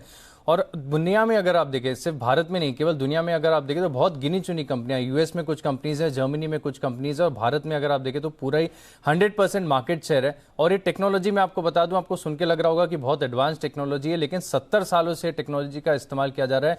1980s में जो है वेंकीज के प्रमोटर ने यूएस से टेक्नोलॉजिकल करार के थ्रू जो ये टेक्नोलॉजी भारत में लेके आए थे, और वहां से अगर आप देखें तो अब ये वर्ल्ड लीडर बन चुके हैं। और भारत की कंपनीज के लिए भी अगर आप देखें, क्योंकि सेरम इंस्टीट्यूट को, हेस्टर बायोसाइंसेस को ऑलरेडी जो है सप्लाई कर रहे हैं, क्योंकि इंपोर्टेड की कीमतों के मुकाबले अगर आप देखें तो इनके जो अंडों की कीमतें वो 50% सस्ती हैं। और हर महीने अगर आप देखें तो करीब 10 लाख एसपीएफ अंडों का उत्पादन करते हैं। थोड़ा सा बैकग्राउंड एसपीएफ अंडों में और दे दूं कि एसपीएफ अंडे होते क्या है। दरअसल इसका जो मैन्युफैक्चरिंग करना है, इन्हें सोर्स करना बहुत डिफिकल्ट होता है, क्योंकि आपको जो है मुर्गियों की पिछले 3 पीढ़ियों का ध्यान रखना पड़ता है कि वहां पर कोई भी जेनेटिक डिसऑर्डर ना हो, कोई बीमारी ना हो। बहुत कंट्रोल्ड एनवायरनमेंट में उन्हें रखना पड़ता है, यानी कैपिटल इंटेंसिव है, और बहुत ही एक्सपर्टीज की आवश्यकता होती है इसके उत्पादन करने के लिए। इन्हें खास तरीके की फीड खिलाई जाती है। हर हफ्ते अगर आप देखें तो 42 एंटीबॉडीज के लिए इनके टेस्ट किए जाते हैं, ब्लड टेस्ट होते हैं हर मुर्गियों के। और साथ ही साथ अगर आप देखें तो इन्हें एयर कंट्रोल्ड एनवायरनमेंट में, यानी इनकी जो एयर भी जो ब्रीथ करते हैं वो हेपा फिल्टर के थ्रू जाती है। हर 3 मिनट में जो है इस एयर को रिसर्कुलेट किया जाता है। तो आप समझ सकते हैं कि कितनी एक्सपर्टीज की आवश्यकता होती है। और इस अंडों का इस्तेमाल जो है वैक्सीन में होस्ट सेल्स ग्रो करने के लिए किया जाता है। और इसके चलते ही अगर आप देखें तो, क्योंकि अब तक फिलहाल मैं आपको ये साफ करके बता दूं कि अभी तक इस टेक्नोलॉजी का, इस चीज़ का जो इस्तेमाल है कोरोना वायरस की वैक्सीन में नहीं हो रहा है, लेकिन इससे पहले अगर आप देखें तो रेबीज है, फ्लू है, H1N1, इस वैक्सीन के लिए इस टेक्नोलॉजी का, अंडों का प्रयोग ऑलरेडी किया गया है। हालांकि ये भी बात साफ है कि आगे कोरोना वायरस की वैक्सीन में इस चीज़ का कैसे इस्तेमाल होगा, इसके ऊपर शोध चल रहा है। और अगर ऐसा हो जाता है तो ये वेंकीज के लिए बहुत बड़ा बेनिफिशियरी होगा, बहुत अच्छा मुनाफा यहाँ से आगे देखने को मिल सकता है। तो आशीष, हर हफ्ते 42 ब्लड टेस्ट होते हैं मुर्गियों के। हाँ अनिल जी, अंदर बचता क्या होगा 42 बार ब्लड निकालेंगे तो? अनिल जी, ब्लड तो शायद एक ही बार निकलता होगा, टेस्ट वही सैंपल से 42 निकल जाते होंगे। एक चीज ऑनेस्टली बताइए, मुझे पता नहीं ऐसा क्यों फीलिंग आ रही है कि ये जो सारी रिसर्च आपने की है, ये ऑफिस में बैठ के या घर पे बैठ के बैलेंस शीट खोल के या ब्लूमबर्ग टर्मिनल खोल के नहीं की, कहीं न कहीं किसी पोल्ट्री फार्म में जाकर आपने पूरा समझा, ऐसा फीलिंग आ रही है। ऐसा लग रहा है ज्यादा फाइनेंशियल्स के बजाय रिसर्च पूरी प्रोसेस पर, मुर्गियों पर, अंडों पर, इस पर हुई है। ऐसा नहीं लग रहा आपको? अनिल जी, ऐसा है कि थोड़े समय पहले हमने आपको और जानकारी दी थी, अवंती माफ कीजिएगा वेंकीज को, कि किस प्रकार से जो फीड की कीमतें बढ़ रही हैं। तो उस सिलसिले में मैंने पोल्ट्री एसोसिएशन के काफी लोगों से बात की, तो मुझे समझ में आया कि अंडे भी कितने प्रकार के होते हैं। मैं तो समझता था कि अंडे ही होते हैं, लेकिन अंडे भी 2 टाइप के होते हैं। तो ऐसी काफी सारी जो इंटरेस्टिंग चीजें हैं, क्योंकि मैं वेजिटेरियन हूं तो मैं कॉन्सेप्ट को थोड़ा सा अंदर घुस के समझता हूं। तो नहीं तो पहली प्रकार का अंडा तो अंडा होता है, दूसरी प्रकार का अंडा क्या होता है? अनिल जी, 2 अंडे होते हैं, लेयर और ब्रॉयलर होते हैं। एक अंडा अब मैं कैसे समझाऊं आपको? ठीक है, जितना मतलब आपको मेरे को दोनों को बराबर ही मालूम है इस मामले में। तो चलिए, ये है अंडों पर तगड़ी वाली रिसर्च। बंसल जी कुछ मदद कर सकते हैं कि 2 प्रकार के अंडों के बारे में? एक मुझे 2 प्रकार के अंडे जो पता है, मुझे अब तक जो पता है, एक अंडा तो जो होता है जो मुर्गियां देती है, दूसरा अंडा जो स्कूल में टीचर देते थे अपनी एग्जाम की कॉपी में। ये 2 तरह के अंडे पता है, तीसरा तरह का कोई अंडा हो तो मुझे पता नहीं। देखिए अनिल जी, सिंपल तरीके से अनिल जी, एक अंडा प्रीमियम अंडा है, उसका जो ऊपर से कलर होता है ना, वो कलर भी डिफरेंट होता है, और दाम भी अनिल जी डबल ट्रिपल होता है उसका। तो वो एक अंडा नॉर्मल अंडा है जो आप बचपन से देखते आए हैं, और एक अंडा ये प्रीमियम अंडा है। इसके अंदर मतलब कि बहुत कुछ एक्स्ट्रा होता है। अब अनिल जी, इसके ज्यादा तो मैं नहीं बता सकता कि क्या क्या एक्स्ट्रा होता है। तो एक प्रीमियम अंडा होता है अनिल जी। आपका फॉर्म, हाँ बिल्कुल, आपका फॉर्मूला बहुत क्लियर है, प्राइस के हिसाब से डिफरेंशिएशन है। मतलब बंसल जी के लाइफ में बिल्कुल थॉट्स और फंडामेंटल एकदम क्लियर है। महंगा अंडा, सस्ता अंडा, बात खत्म। बाकी अंडा अंडा ही होता है, लेकिन एक महंगा है, एक सस्ता है। तो चलिए, ये थे अंडे के फंडामेंटल्स जो आशीष ने आपके सामने, लेकिन जोक सपाट आशीष, लेकिन बहुत टाइमली और बहुत ही तगड़ी रिसर्च कल आपने करके दिखाई है। और उसके दम पर स्टॉक में देखिए भरपूर एक्शन हुआ है।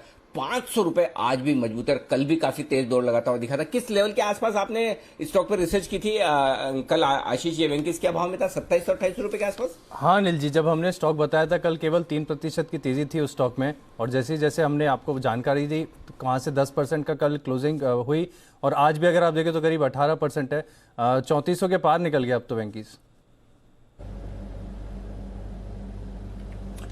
बिल्कुल, तो 2 दिनों में जबरदस्त तेजी आपको आती हुई दिख रही है वेंकीज। ये है पूरा अंडे का फंडा जो आशीष हमारे साथ शेयर कर रहे थे, और जबरदस्त एक्शन इस स्टॉक में है। सर्किट की तरफ वेंकीज जाते हुए दिख रहा है, सिर्फ 1-1.5% दूर है सर्किट से। इस समय 18.5% की गेन आती हुई दिख रही है, 3400 के लेवल को भी पार करा है। SKM एग्स, इसको भी एक बार पुल अप कर दीजिए, ये भी एक लिस्टेड काउंटर है इसी स्पेस का, वहां पर भी आपको एक्शन बनते हुए दिख रहा है। साथ ही गोदरेज एग्रोवेट एनिमल फीड से एसोसिएटेड कंपनी जो आशीष इसके बारे में भी रेफर कर रहे थे, वहां पर भी अभी थोड़ी देर पहले आप एक्शन आते हुए देख रहे थे। तो इस स्पेस में कुछ मूव आ रही है, नजर रखिए यहां पर सारे जो हेल्थ केयर स्टॉक्स हैं वहां पर भी अभी अभी एक्शन आते हुए दिखा है। नजर रखिए थायरो केयर पर अभी थोड़ी देर पहले मूव आई थी, साथ ही नारायण हृदयालय यहां पर भी आप इस समय खरीदारी आते हुए देख रहे हैं। पर एक स्टॉक जहां पर मूवमेंट बनते हुए दिख रहा है, स्पाइस जेट, इस पर जरा राय दे सुमित जी। थोड़ी देर पहले एक बड़ा ब्रेकआउट आया था 80 के लेवल को, स्पाइस जेट ने अभी अभी टच कराया और एक स्पाइक आते हुए दिखा था थोड़ी देर पहले। क्या चल रहा है स्पाइस जेट में सर? बिल्कुल, ये एविएशन स्टॉक्स में थोड़ा थोड़ा मोमेंटम बिल्डअप हो रहा है। इंडिगो में भी आ रहा है मूवमेंट और स्पाइस जेट के अंदर भी आ रहा है। स्पाइस जेट का इमीडिएट ऊपर में चार्ट पे जो हडल है 83-84 के आसपास है। ये लेवल्स अगर एक बार निकलते हैं तो स्टॉक के अंदर बहुत बढ़िया और बहुत स्ट्रॉन्ग मोमेंटम देखने को मिलेगा। 90 प्लस के लेवल फिर आने वाले दिनों में स्पाइस जेट के अंदर देखने को मिल सकते हैं। मेरे को लगता है जिन्होंने पोजीशंस बनाई है वो लोग होल्ड करें, क्योंकि पिछले 3 से 4 दिनों का हाई ब्रेक हो रहा है और स्टॉक जैसे ही ऊपर में 83-84 का लेवल ब्रेक करेगा तो उसके बाद 90 से 92 रुपए तक के लेवल देखने को मिल सकते हैं। नीचे में जो सपोर्ट है 75-76 के आसपास है, होल्ड करें और फ्रेश खरीदारी करें। ओके, होल्ड करें और फ्रेश खरीदारी करें, यह है आपके लिए स्पाइस जेट पर राय। वहां पर तो आ रहा है स्पाइक, पर रुपए में आ रही है कमजोरी। 74.27 के लेवल्स पर रुपया आपको आते हुए दिख रहा है। 74.10 के करीब आज सुबह रुपया खुला था, वहां से आप देखें तो और सुस्ती इस समय रुपए पर बनती हुई दिख रही है। वहां से सहारा नहीं है और बाजार भी ऊपरी स्तरों से थोड़ा वापस हल्के होते हुए दिख रहे हैं। जस्ट 15,800 के नीचे फिलहाल निफ्टी आया है, 34,800 के करीब निफ्टी बैंक भी ट्रेड कर रहा है। दिन के निश्चित स्तरों पर है रुपया इस समय। पर एक स्टॉक जो सुबह फोकस में आते हुए दिखा था, सन फार्मा, कुछ खबरें आई थी इनकी। आइए जानते हैं क्या है खबरें और कैसे समझना चाहिए इसके इम्पैक्ट को देवांशी के साथ। देवांशी बताइए सन फार्मा में क्या चल रहा है? बिल्कुल दीपांशु, अब देखिए सन फार्मा के लिए खबर काफी अच्छी थी, लेकिन इसके बावजूद हम देख रहे हैं कि एकदम सपाट ये स्टॉक ट्रेड करता हुआ दिख रहा है। वो इसलिए, सबसे पहले मैं आपको खबर बता दूं कि सन फार्मा में जो सेलजीन है उसके साथ जो पेटेंट था उसका सेटलमेंट कर दिया है। ये पॉजिटिव खबर आती हुई दिख रही थी। अमेरिका की जो पेटेंट है उसका विवाद चल रहा था, लेकिन अब फाइनली सेटल हो चुका है। कैंसर का ड्रग था रेवलिमेड, इसको लेके सेटलमेंट का मामला था, अब वो फाइनली सेटलमेंट हो चुका है, तो ये पॉजिटिव खबर थी। लेकिन अब मैं आपको बता दूं कि ये करीब 800 करोड़ का मार्केट साइज है इसका, लेकिन इससे पहले कई ऐसी कंपनीज हैं जिन्होंने ऑलरेडी सेटलमेंट कर दिया है और इसके चलते आप देख रहे हैं कि सन फार्मा पर ज्यादा मूवमेंट आती हुई नहीं दिख रही है।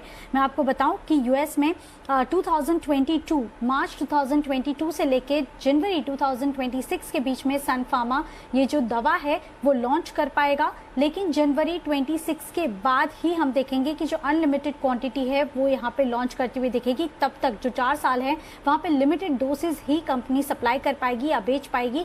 इसी के चलते हम देख रहे हैं बहुत ज्यादा मूवमेंट आती हुई नहीं दिखी। दूसरी बड़ी वजह ये भी है कि जैसे ही 2026 होता है इसकी जो एक्सक्लूसिविटी पीरियड है वो खत्म हो जाएगा।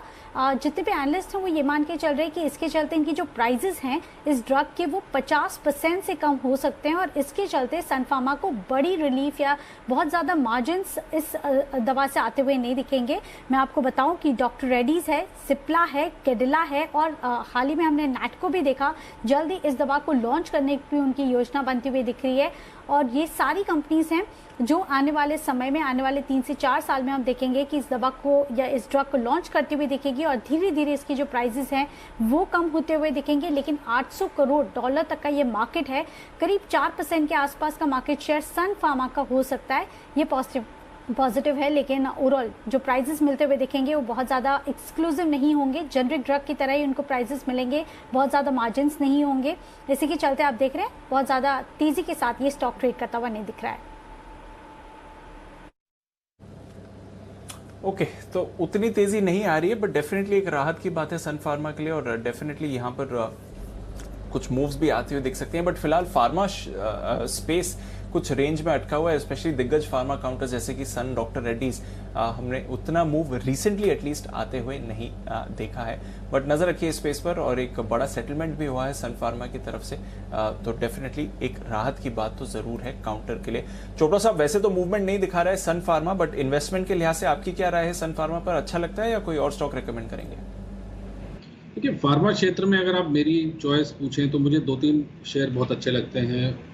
पहला फाइजर मुझे लगता है कि जो बड़ी कंपनीज हैं, डेट फ्री कंपनीज हैं और ग्लोबल कंपनीज हैं, फाइजर वैक्सीन बना रहा है और बहुत से देशों में फाइजर की वैक्सीन लग रही हैं, तो फाइजर थोड़ा सा महंगा शेयर जरूर है, करीब 5400 के आसपास से ट्रेड करता है, मगर यदि कोई लंबी अवधि के लिए लेना चाहे तो फाइजर बहुत अच्छा लगता है।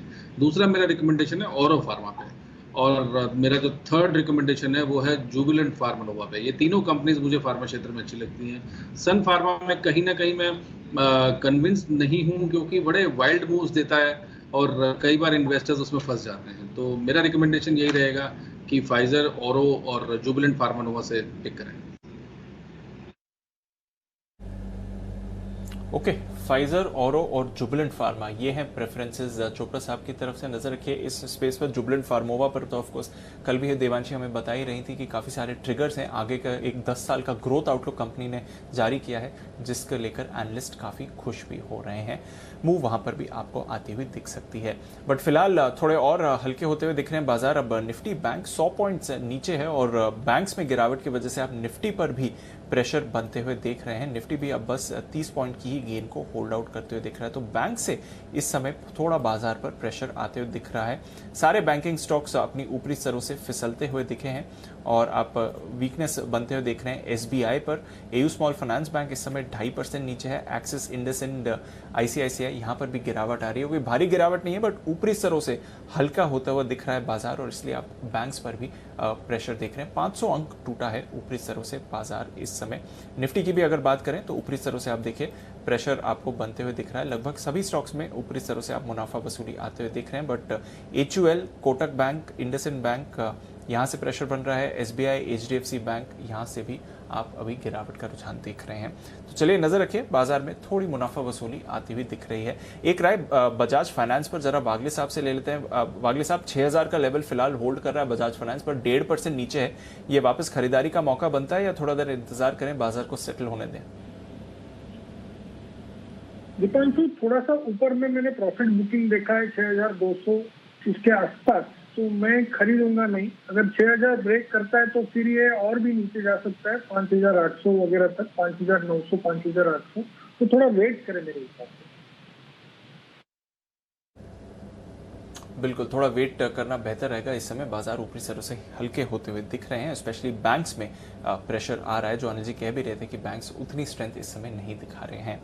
पर आइए, नतीजों का इंतजार है। आज तो एनएमडीसी और बीईएल आने वाले हैं, पर कल आएंगे अपोलो हॉस्पिटल्स के नतीजे। एक बार देवांशी से जानते हैं अपोलो हॉस्पिटल से क्या है बाजार का अनुमान। देवांशी, बताइए।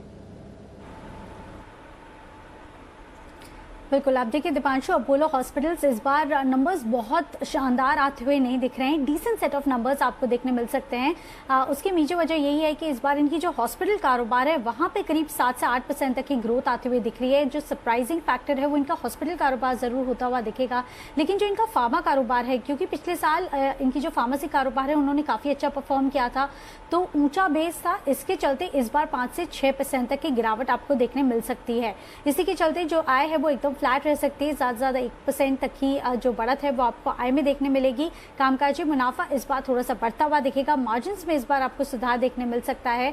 और आप देखिए, पिछले साल एक एक्सेप्शनल आइटम था अपोलो में, और इसी के चलते आप देखेंगे कि जो मुनाफे का फिगर है वो आपको कम दिखेगा, लेकिन इन ऑल जो पैट है वो आपको बढ़त के साथ ही आता हुआ दिखेगा। अगर आप एडजस्टेड पैट देखते हैं तो इस बार अच्छी बढ़त आपको मुनाफे में भी आती हुई दिखेगी। मेनली देखना होगा कि इस बार इनके जो नॉन कोविड ऑक्यूपेंसी लेवल्स हैं वो कितने ज्यादा बढ़ते हुए दिखे हैं, सीक्वेंशियली कितनी ज्यादा ग्रोथ इनके नॉन कोविड ऑक्यूपेंसी लेवल्स में होती हुई दिखी है। और दूसरी तरफ ये भी देखना होगा कि जो वैक्सीन ड्राइव इस तरफ से आती हुई दिख रही है वहां से कितने ज्यादा आय में कंट्रीब्यूशन आता हुआ दिखेगा, मार्जिन्स में कितना कंट्रीब्यूशन होगा, क्योंकि फिक्स्ड हो चुकी है प्राइसेस वैक्सीन की, तो इस पर नजर रहेगी। लेकिन इन ऑल जो नंबर्स हैं वो इस बार डिसेंट रहेंगे। पॉजिटिव सरप्राइज अगर आता है तो इनके हॉस्पिटल कारोबार से देखने मिलेगा। ओके, तो हॉस्पिटल कारोबार से पॉजिटिव सरप्राइज देखने को मिलेगा। डायग्नोस्टिक्स और फार्मेसीज की परफॉर्मेंस कैसी रही है वहां पर भी बाजार की नजर रहेगी। बंसल जी, रेंज में वैसे अटका हुआ है अपोलो हॉस्पिटल्स, नतीजों से पहले कोई इंपॉर्टेंट लेवल सर?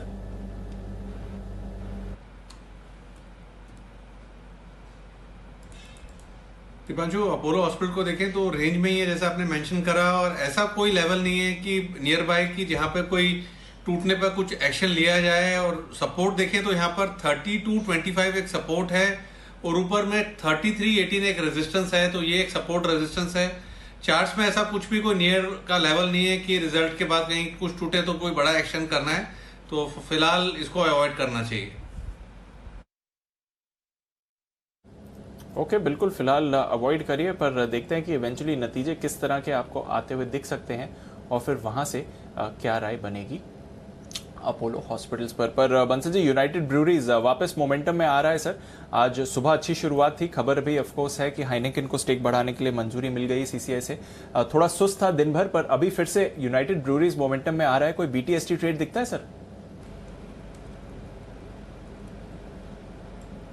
देखिए दीपांशु, बेहतरीन टेक्निकल स्ट्रक्चर है और यहाँ पर शॉर्ट टर्म में 1470, 1475 के लेवल्स मुमकिन लगते हैं और नीचे में जो स्टॉप लॉस बैठता है वो 1433 का बैठता है, तो डेफिनेटली एक बीटीएसटी का कैंडिडेट है यूबीएल।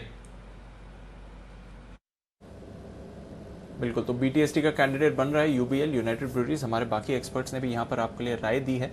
नजर रखें इस काउंटर पर, अभी अभी एक फ्रेश मूव आती हुई दिख रही है क्लोजिंग से 15 मिनट पहले।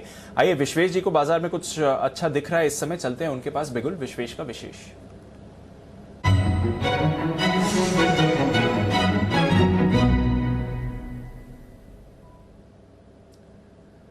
बताएं विश्वेश जी।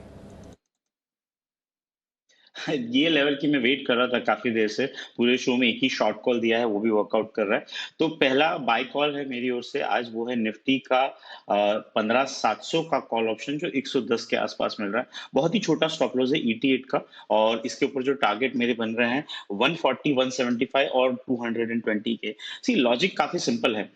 इंट्राडे में आप ओपन हुए हायर और on of lot of optimism, heavier put writing हुई and towards the day progression जो पुट राइटिंग थी वो अनवाइंड हुई। तो अगर आप 15800 का पुट ऑप्शन देखोगे, उसका ओपन इंटरेस्ट देखोगे, तो आपको समझेगा कि करीबन 10 बजे के आसपास, 11 बजे के आसपास 60 लाख का ओपन इंटरेस्ट था, जो अभी फिलहाल 35 लाख हो गया। तो 30 लाख शेयर तो वहीं अनवाइंड हुए, मोर और लेस 700 के पुट में भी अनवाइंड हुई। सो अभी नेट अगर ओपन इंटरेस्ट डेटा स्टडी करते हो तो आपको समझ में आएगा कि आज के दिन में overall put side 18 lakh unwinding है, वेरएस कॉल में 43 लाख शेयर का एडिशन है।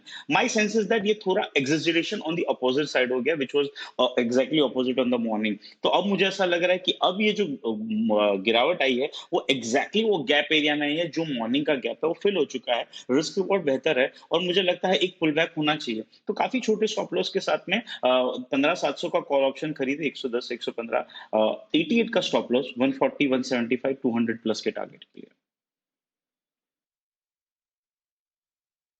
ओके, तो बाजार पर भरोसा है विश्वेश जी का, परेशानी की बात नहीं है। यहां से बाउंस बैक आपको वापस आते हुए दिख सकता है। थोड़ा हल्के हुए हैं बाजार, बट फिर से आपको खरीदारी का मौका दिख रहा है। फिलहाल हम देख रहे हैं काफी सारे स्टॉक्स में प्रेशर बनते हुए दिखा है, बट ढेरों स्टॉक्स और भी हैं जहां पर रिकवरी आ रही है। सरप्राइजिंगली एशियन पेंट्स और बर्जो पेंट्स पर आप प्रेशर देख रहे हैं, जो विश्वेश जी की शॉर्ट कॉल भी आई थी अभी थोड़ी देर पहले बर्जो पेंट्स ही। बट एक्सो नोबल पर नजर रखिए, यहाँ पर ऑपोजिट डायरेक्शन में मूव आ रही है, 2% ऊपर है एक्सो नोबल और अभी अभी खरीदारी आपको एक्सो नोबल पर आती हुई दिखी है। तो ऑपोजिट डायरेक्शन में जा रहा है बाकी दो पेंट स्टॉक्स के मुकाबले। एशियन पेंट्स, बर्जर दोनों डेज लो पर ट्रेड कर रहे हैं, पर उसके सामने एक्सो नोबल पर आप 2% का उछाल देख रहे हैं। और कंजाई नेरलैक पर भी नजर रखिए, यहाँ पर भी अभी फ्रेश खरीदारी के कुछ संकेत आ रहे हैं। तो पेंट स्टॉक्स में ऑपोजिट डायरेक्शन में मूव हो रही है। बट जेएसडब्ल्यू एनर्जी, इस पर एक व्यू लेते हैं कुणाल जी से। कुणाल जी, पिछले हफ्ते एसआईपी का स्टॉक था, हमने रेकमेंड किया था, थोड़ी देर पहले एक स्पाइक आया था जेएसडब्ल्यू एनर्जी में और अपने लेवल्स होल्ड कर रहा है। कोई फ्रेश मूव देखते हैं सर इसमें?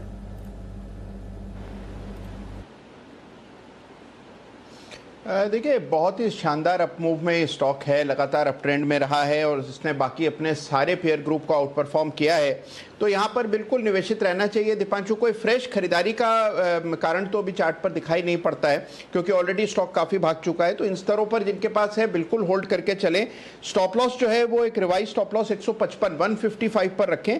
मुझे लगता है कि स्टॉक 175 के लेवल्स भी आपको दिखाएगा। तो जिनके पास है बने रहें। नई खरीदारी के लिए एक फ्रेश रेजिस्टेंस का टूटना जरूरी है, जो कि अभी नहीं हो रहा है। ओके, नई खरीदारी के लिए फ्रेश रेजिस्टेंस का इंतजार करेंगे। बट हमने बात करी थी 150 लेवल्स के आसपास जेएसडब्ल्यू एनर्जी पिछले हफ्ते, वहां से आप अच्छी एक मूव भी आते हुए देख चुके हैं इस काउंटर में। प्रिज्म जॉनसन में एक स्पाइक आ रहा है, 3% ऊपर है ये काउंटर, इस पर भी रखिए आप नजर। पर आइए बैन से बेनिफिट, वायदा कारोबार की बैन लिस्ट में क्या बदलाव हो सकते हैं, इसको जानते हैं आशीष चतुर्वेदी के साथ।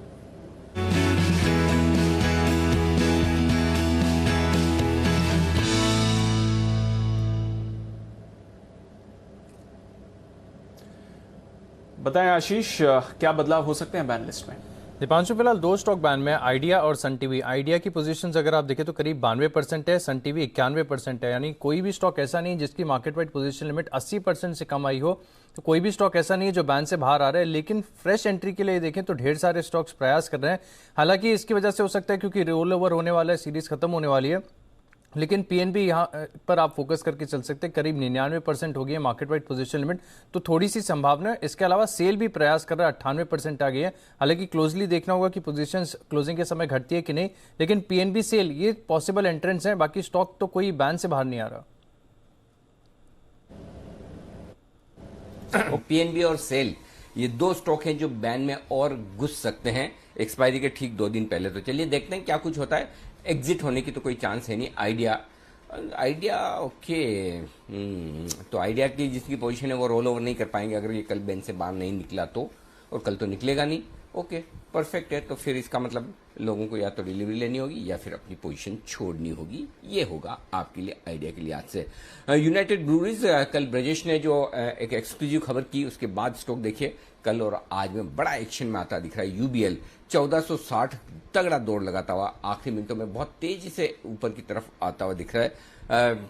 शुक्रवार को तो आपने रिकमेंड किया था बंसल जी, आज तो मंगलवार है, मंगलवार के दिन भी रिकमेंड करेंगे?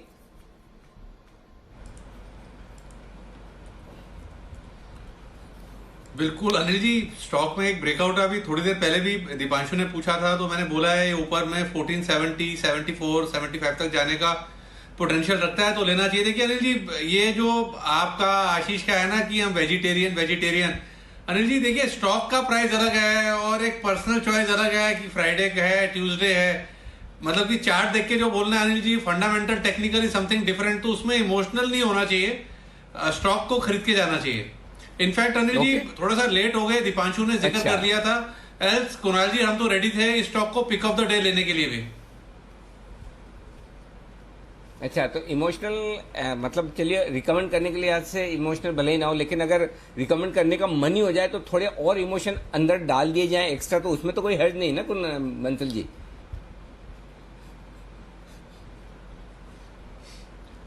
नहीं अनिल जी, बिल्कुल भी हर्ज नहीं है।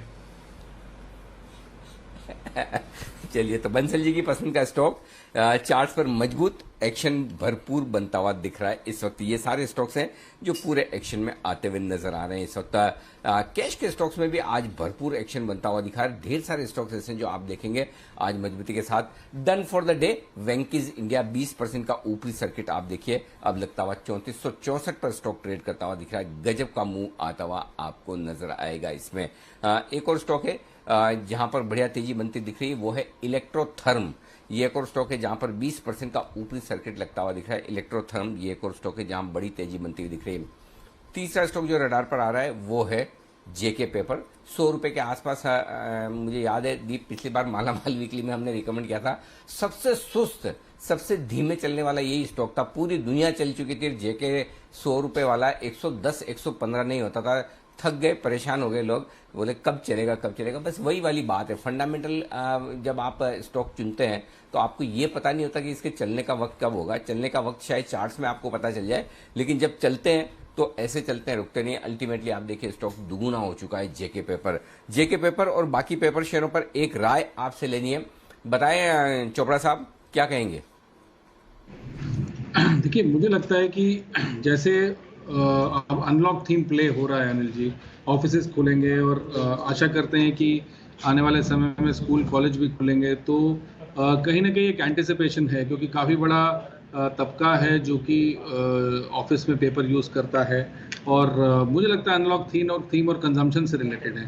अगर आप मेरी चॉइस पूछें कि पेपर क्षेत्र में मुझे पेपर प्रोडक्ट्स हुतामाकी करके जो कंपनी है वो बहुत अच्छी लगती है। स्टेबल कंपनी है और क्वार्टर ऑन क्वार्टर अच्छे रिजल्ट्स भी देती है, तो जेके पेपर तो अच्छा है ही। इसके अलावा मेरा पर्सनल जो चॉइस है वो हुतामाकी है। करीब 290 के लगभग ये ट्रेड करता है। मुझे लगता है कि 330 340 तक आसानी से जा सकता है, तो इसमें भी खरीदारी की जा सकती है। और आपकी बात बिल्कुल ठीक है, काफ़ी टाइम तक ये कई बार ये स्टॉक सोते रहते हैं, इसमें बहुत एक्शन नहीं दिखता और सडनली 1-2 दिन के अंदर ये अच्छी अपसाइड दिखा देते हैं। तो पेपर प्रोडक्ट्स या हुतामाकी भी एक ऐसा कंपनी है जो मुझे बहुत अच्छा लगता है और फाइनेंशियली भी बहुत स्टेबल है, स्टेबल बैलेंस शीट है, तो मैं ये रिकमेंड करना चाहूँगा। ओके, हुतामाकी, इस पर रखिए नज़र। चोपड़ा साहब को ये काउंटर पसंद आ रहा है ये बाजार के मूड माहौल को देखते हुए। आखिरी कुछ मिनट बाकी हैं, चलिए चलते हैं अनिल जी के पास आज की फाइनल स्ट्रैटेजी के लिए।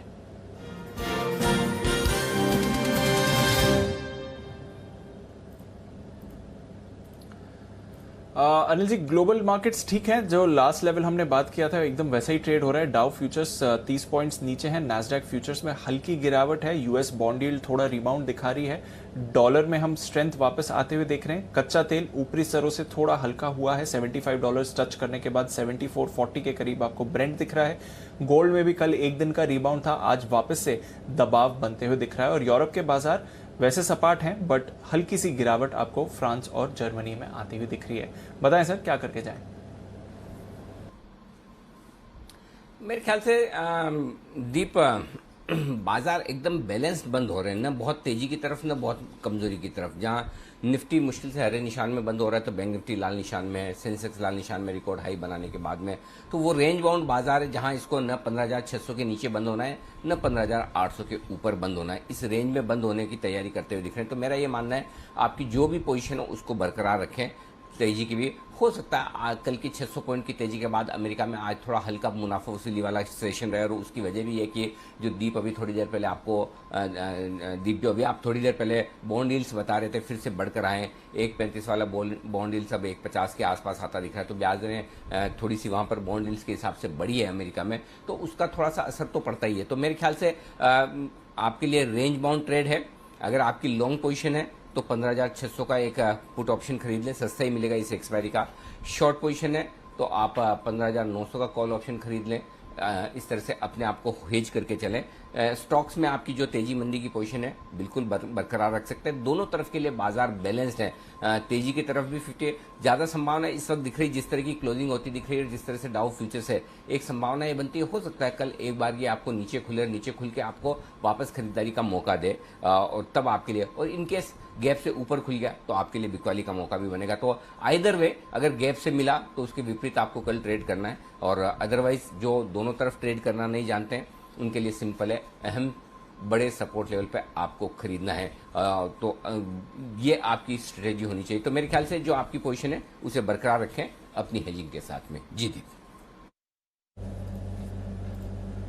बिल्कुल सर, तो जो पोजीशन है उसे बरकरार रखें, बट हेज जरूर करके जाएं, जैसा अनिल जी आपको हर बार बताते ही हैं। बीएल कश्यप छोटी कंपनी है, नतीजे आपको आते हुए दिख रहे हैं और on the face of it तो नतीजे अच्छे ही आपको दिख रहे हैं। आय आपने देखा है 217 करोड़ से बढ़कर लगभग 288 करोड़ की आती हुई दिखी है। मुनाफा भी बल्कि घाटे से मुनाफे में आ गई कंपनी, 16 करोड़ के घाटे के सामने आपने 31 करोड़ का मुनाफा देखा है। कामकाजी तौर पर भी 10 करोड़ के कामकाजी घाटे के सामने लगभग 23.5 करोड़ का कामकाजी मुनाफा देखा है। छोटी कंपनी है बीएल कश्यप, बट नतीजे इनके अच्छे आपको आते हुए दिख रहे हैं। आइए फाइनल कुछ स्टॉक्स हैं जिन पर नजर डाल देते हैं बाजार के क्लोजिंग से पहले।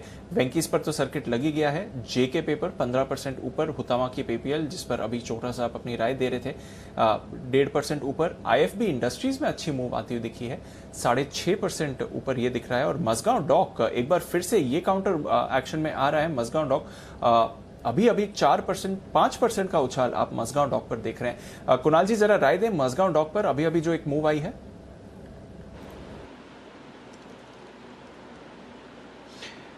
देखिए अभी एक ब्रेकआउट आता हुआ चार्ट पर नजर आया है दीपांशु। चार्ट बहुत अच्छा है, बड़ा मूव आया, उसके बाद कंसोलिडेशन, आज वापस तेजी। तो मुझे लगता है बिल्कुल इन स्तरों पर बाय करके चलना चाहिए। स्टॉप लॉस रख लें 250 रुपए के आसपास और मुझे लगता है 280 तक का मोमेंटम इसमें बन सकता है। तो बिल्कुल इन स्तरों पर बाय करके चलने की राय। बिल्कुल, तो बाय करके चलने की राय है जहां तक मजगांव डॉक का सवाल है। डीसीएम श्रीराम, इस पर भी रखिए नजर। 13% की मूव आपको इस काउंटर पर आती हुई दिख रही है। डीसीएम श्रीराम पर अच्छी तेजी के साथ ये भी अब ट्रेड कर रहा है। एक और काउंटर जहां पर आपको रखनी है नजर आज के लिए इरकॉन इंटरनेशनल, इस पर जैन साहब आज सुबह राय भी देकर गए थे। 3.5% ऊपर की गेंस ये काउंटर भी होल्ड कर रहा है। और ग्राफाइट एचईजी यहाँ पर भी आपने अच्छी तेजी बनती हुई देखी है। तो ये एक और स्पेस है जो आप कल नजर रखिएगा। और साथ ही मिड कैप टेक्सटाइल स्टॉक्स जहां पर आज बढ़िया एक्शन बना था, यहाँ पर भी मूव है। श्री सीमेंट पर अभी एक उछाल आते हुए दिखा है। वागले साहब यूजुअली इतना डिस्कस नहीं होता है श्री सीमेंट, बट आपने आज कई सारे सीमेंट स्टॉक्स पर मूव आती हुई देखी है। सुबह से कुछ मिड कैप काउंटर्स भी फोकस कर रहे थे। श्री सीमेंट पर कोई राय सर? 29,000 के पार गया है। दीपांशु पैटर्न अच्छा है, 30,000 तक जाना चाहिए, लेकिन एक या 2 दिन में जाएगा ये कहना मुश्किल है। एक हफ्ते का अगर व्यू लेते हो तो आपका 28,500 का स्टॉप लॉस और 30,000 का टारगेट, ये ट्रेड सेटअप बैठता है, मोमेंटम है। ओके, मोमेंटम है, नजर रखिए श्री सीमेंट पर मोमेंटम बैंक्स ने गिव अप कर दिया है और इसलिए आप देख रहे हैं कि बाजार पर भी दबाव बना है। बैंक निफ्टी अब 250 पॉइंट्स गिरकर क्लोजिंग की तरफ जा रहा है और इसकी वजह से निफ्टी पर भी दबाव आया है। अपनी सारी गेंस गिव अप करके निफ्टी एकदम सपाट क्लोजिंग के लिए जा रहा है। फिर भी काफी सारे स्टॉक्स हैं जिन्होंने आज अच्छी परफॉर्मेंस दिखाई है। लंबे समय बाद एक आउट परफॉर्मेंस दिखाता हुआ मारुति टॉप गेनर, निफ्टी का 5% के उछाल के साथ यूपीएल में रही अच्छी खरीदारी। श्री सीमेंट जिसकी हमें बात कर रहे थे, अभी एक मूव आई 4% ऊपर। Wipro, SBI Life, L and T, Tata Consumer, Divi's, Titan, UltraTech, IOC, TCS, Infosys से भी सहारा मिलते हुए दिखा है। तो बैंक्स और फाइनेंशियल्स को अगर निकाल दें तो निफ्टी की ब्रेथ उतनी खराब नहीं है, पर अगर आप बैंक्स और फाइनेंशियल्स को जोड़ें तो देखिए Bajaj finance, Kotak bank, IndusInd bank, यहां से प्रेशर बनते हुए HDFC bank, HDFC life, ICICI bank, Bajaj Finserv, यहां पर भी आपको प्रेशर दिखा है। रिलायंस इंडस्ट्रीज आज कोई सपोर्ट नहीं दिया, वैसे अच्छी परफॉर्मेंस दिखा रहा था, 0.5% नीचे।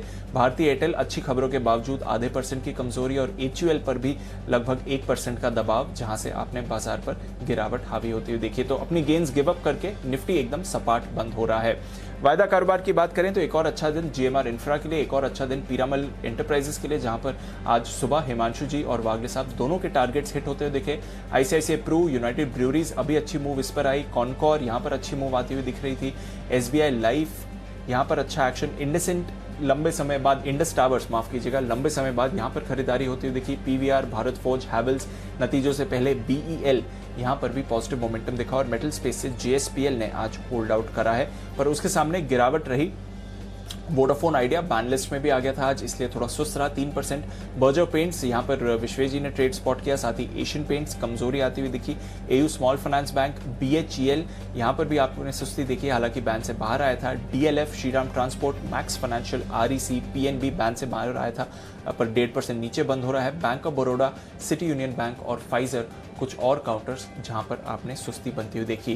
कैश स्टॉक्स में आज अच्छा एक्शन आते हुए दिखा, हालांकि इंडेक्स लेवल पर आपने उतार चढ़ाव देखा है, पर वेंकीज जिसके बारे में हमने कल और आज दोनों दिन बात करी, 20% का सर्किट, जेके पेपर 15% ऊपर, ग्राफाइट और एचईजी 8 से 9% की तेजी, आईएफबी इंडस्ट्रीज अच्छी तेजी, Sterling and Wilson, Orient Refractories, Mazagon Dock, All Cargo Logistics, AB Fashion, eClerx, Adani Total Gas, Lux Industries और नारायण हृदयालय कुछ और काउंटर्स जहां पर आपने बढ़िया तेजी बनती हुई देखी। तो अनिल जी, जिस तरह से ओपनिंग हुई उसके ऑपोजिट क्लोजिंग पिछले 2 दिनों का एक्शन यही आते हुए दिखा है सर, और नया रिकॉर्ड छूने के बाद 53,000 के पार पहली बार जाने के बाद सेंसेक्स एकदम फ्लैट बंद हो रहा है और बैंक निफ्टी 150 पॉइंट्स नीचे। बिल्कुल दीप, तो लगातार तीसरे दिन ओपनिंग और क्लोजिंग में शीर्षासन बाजार का चल रहा है, कहीं कुछ बदला नहीं है। आज फिर से बाजार ने शीर्षासन किया है। पिछले 2 दिन अच्छे तरीके से नीचे खुलकर ऊपर और आज ऊपर खुलने के बाद नीचे, बट ठीक है, होना चाहिए, कुछ न कुछ एक्शन रहना चाहिए, तभी तो मजा है दोनों तरफ ट्रेड करने का। अगर आप स्किल ट्रेडर हैं तो ऊपर में फायदा उठाएं शॉर्ट करने का, बेचने का, नीचे में फायदा उठाएं खरीदारी करने का, दोनों तरफ के मौके आपको बराबर मिलते हैं। फाइनली आपके सामने फाइनल क्लोजिंग आती हुई दिख रही है। सेंसेक्स और निफ्टी बड़े मुश्किल से नाक पानी के ऊपर हरे निशान में बंद होने में रहे कामयाब, 14 अंक ऊपर सेंसेक्स और 19 अंक ऊपर निफ्टी। बैंक निफ्टी 150 अंक नीचे 34,700 के आसपास। लेकिन कुल मिलाकर एक चीज कहूंगा, क्लोजिंग जो हुई है 15,800 के नीचे बहुत अच्छा क्लोजिंग नहीं हुआ है दीप, जो होनी चाहिए उसके मुकाबले में मेरी उम्मीद से थोड़ी सी कमजोर क्लोजिंग हुई है। अच्छा, फाइनल क्लोजिंग अब आई है, 26 अंक ऊपर हुई है 15,772 पर निफ्टी की आपके लिए, और सेंसेक्स वही 150 अंक 126 अंक नीचे बैंक निफ्टी बंद हुआ है और सेंसेक्स 14 अंक नीचे बंद हुआ। तो ये फाइनल क्लोजिंग आपके सामने इस वक्त आती हुई। आइए बाजार बंद होने के बाद एक्शन, और अरे हम कल आपको याद कर रहे थे विश्वेश जी, जो ये आपने देखा नहीं देखा पता नहीं शो, जब हम क्लोजिंग में बात कर रहे थे कि ये आजकल जैसे ये आप करते हो ना डेरिवेटिव्स में, अल्फा बीटा गामा थीटा, ये सारे जो वेगा, जो आशीष जी बोल रहे थे कि ये सारे काम विश्वेश जी के हैं, ये अभी आजकल ये कोरोना में भी आने लगे हैं, अलग अलग इस तरह के वेरिएंट आ रहे हैं, अल्फा बीटा और क्या क्या मतलब डेल्टा, ये सब आ रहे हैं। तो अभी हाँ, डेल्टा वेरिएंट आ गया है। अच्छा, कल परसों वो अल्फा बीटा वेरिएंट भी आ रहे थे, कुछ अल्फा बीटा वेरिएंट का भी नाम है। हमने कहा कि कोई डेरिवेटिव एक्सपर्ट घुस गया है, क्या है मतलब कोरोना का क्या हो रहा है। तो अभी देखिए दूसरी लहर खत्म हुई नहीं है, लेकिन एक और नया वेरिएंट जो कोरोना का आ गया है वो है डेल्टा प्लस। महाराष्ट्र के 6 जिलों में कुल मिलाकर अभी तक 21 मामले ऐसे मिले हैं। एमपी, पंजाब, तमिलनाडु, यहां पर भी इस तरह के मामले सामने आ रहे हैं। जानकार इससे बचने के लिए कह रहे हैं कि कॉन्ट्रैक्ट ट्रेसिंग और साथ ही कंटेनमेंट के साथ जीनोम सीक्वेंसिंग को बढ़ावा दिया जाना चाहिए। दरअसल इस वेरिएंट पर वैक्सीन का असर भी कुछ कम हो रहा है। ऐसे में सवाल ये कि डेल्टा प्लस वेरिएंट कितना खतरनाक है और क्या तीसरी लहर इसी वेरिएंट की वजह से आ सकती है। इस गंभीर मुद्दे पर आज बात करेंगे हम हमारे 3 खास मेहमानों के साथ। मुंबई के कोविड स्पेशलिस्ट डॉक्टर प्रतीत समदानी होंगे हमारे साथ, कोवैक्सीन के रिसर्चर और एम्स में कम्युनिटी मेडिसिन के प्रोफेसर डॉक्टर संजय राय साहब, मेदांता हॉस्पिटल में इंटरनेशनल और स्ट्रक्चरल हार्ट कार्डियोलॉजी के चेयरमैन डॉक्टर प्रवीण चंद्रा साहब। इन सबसे हम इस वेरिएंट के खतरों पर बातचीत करेंगे। कोरोना का डेल्टा प्लस अटैक, तो डेल्टा, अल्फा, बीटा, अलग अलग तरह के ये जो वेरिएंट आ रहे हैं, जो अब तक आपने स्टॉक मार्केट में सुने होंगे, लेकिन अब ये कोरोना के भी वेरिएंट आ रहे हैं। पता नहीं इनके नाम कौन रखता होगा, इस तरह के नाम हमारे यहाँ से लेकर मार्केट में तो हम इनको अच्छा मानते हैं, लेकिन कोरोना में इसे अच्छा न समझा जाए, ये ध्यान में रखें। इसके अलावा शाम को 6:30 बजे मनी गुरु, आज का शो होगा फायदे के 10 फंड। जी हाँ, हम बताएंगे आपको ऐसी कैटेगरी में के फंड जो रिस्क और रिटर्न के पैमाने पर खरे उतरते हैं। तो बाजार में मौजूदा निवेश स्ट्रेटेजी में देखिए, मनी फ्रंट के फाउंडर मोहित गांग हमारे साथ होंगे और वो बताएंगे फायदे के 10 फंड। रात 8 बजे इंडिया 360 डिग्री में कुछ इंटरेस्टिंग स्टोरीज होंगी आपके लिए। कोरोना से जंग में रिकॉर्ड वैक्सीनेशन शुरू हो चुका है और जिस तेजी से वैक्सीनेशन हो रहा है उससे कितने वक्त में हम हर्ड इम्यूनिटी तक पहुंच जाएंगे। कुछ राज्य वैक्सीन की कमी की बात भी कर रहे हैं। ऐसे में क्या ये रिकॉर्ड तौर वैक्सीनेशन जारी रहेगा, इसका होगा पूरा विश्लेषण कोरोना पर वैक्सीन स्ट्राइक में। पेट्रोल डीजल की कीमतें लगातार बढ़ रही हैं, सेंचुरी तो मार ही चुका है। बैंक ऑफ अमेरिका ने भी अंदाजा लगाया कि रुपए के बाद क्रूड भी $100 के पार निकलने की तैयारी में। अभी तो 100 रुपए हुआ है पेट्रोल का दाम, लेकिन क्रूड भी $100 हो सकता है। ऐसे में बढ़ते हुए दामों से कैसे और कब राहत मिलेगी, सरकार इसमें क्या कुछ कर सकती है, इस पर करेंगे हम चर्चा। कच्चे तेल का ब्रेक फेल, ये देखिएगा आज शाम के लिए आपके लिए। और 2024 का आम चुनाव भले ही दूर है, लेकिन हलचल अभी से शुरू हो गई है। विपक्षी दल 2024 की तैयारी के लिए बैठक कर रहे हैं, लेकिन कांग्रेस इसमें शामिल नहीं है। ऐसे में राजनीतिक गलियारों में सवाल उठने लगा है कि 2024 में विपक्ष कांग्रेस के अलावा हटकर उनको हटाकर बनेगा। कौन होगा विपक्ष का चेहरा, करेंगे इस बात का विश्लेषण। 2024 में मोदी वर्सेस कौन, ये होगी एक आज पॉलिटिकल स्टोरी जो देश में छाई हुई है। तो इन सब पर आज शाम का एक्शन होगा, मिस मत कीजिएगा। आइए आप सभी से विदा लेने का वक्त है। कुणाल जी, राकेश जी, चोपड़ा साहब, दिल्ली के हमारे तीनों मेहमानों का बहुत बहुत धन्यवाद। धन्यवाद मुंबई के मेहमानों का, विश्वेश जी, सुमित जी और साथी वागले साहब। अरे क्या बढ़िया फ्रेम बनी, 3 बड़े महानुभाव दिल्ली के ऊपर, 3 मुंबई के बड़े महानुभाव नीचे। देखो फ्रेम अपने आप बनी है, ऊपर नीचे से मतलब ये नहीं कि मतलब आप नीचे वाले ये सोचे कि आप नीचे कैसे रह गए, और अगर रह भी गए तो कोई बात नहीं। कल मैं कोशिश करके एक बार ऐसी करूंगा कि मुंबई वालों की फ्रेम भी ऊपर बन जाए, लेकिन ये एकदम ऑल ऑफ सडन हुआ है। लेकिन आइए, आप सब हमारे लिए बराबर हैं और दमदार हैं। आप सबका बहुत बहुत शुक्रिया। कल सुबह आप सबसे फिर होगी मुलाकात। मुझे और दीप को दीजिए इजाजत। मुलाकात होगी कल सुबह। धन्यवाद आप सबका, नमस्कार।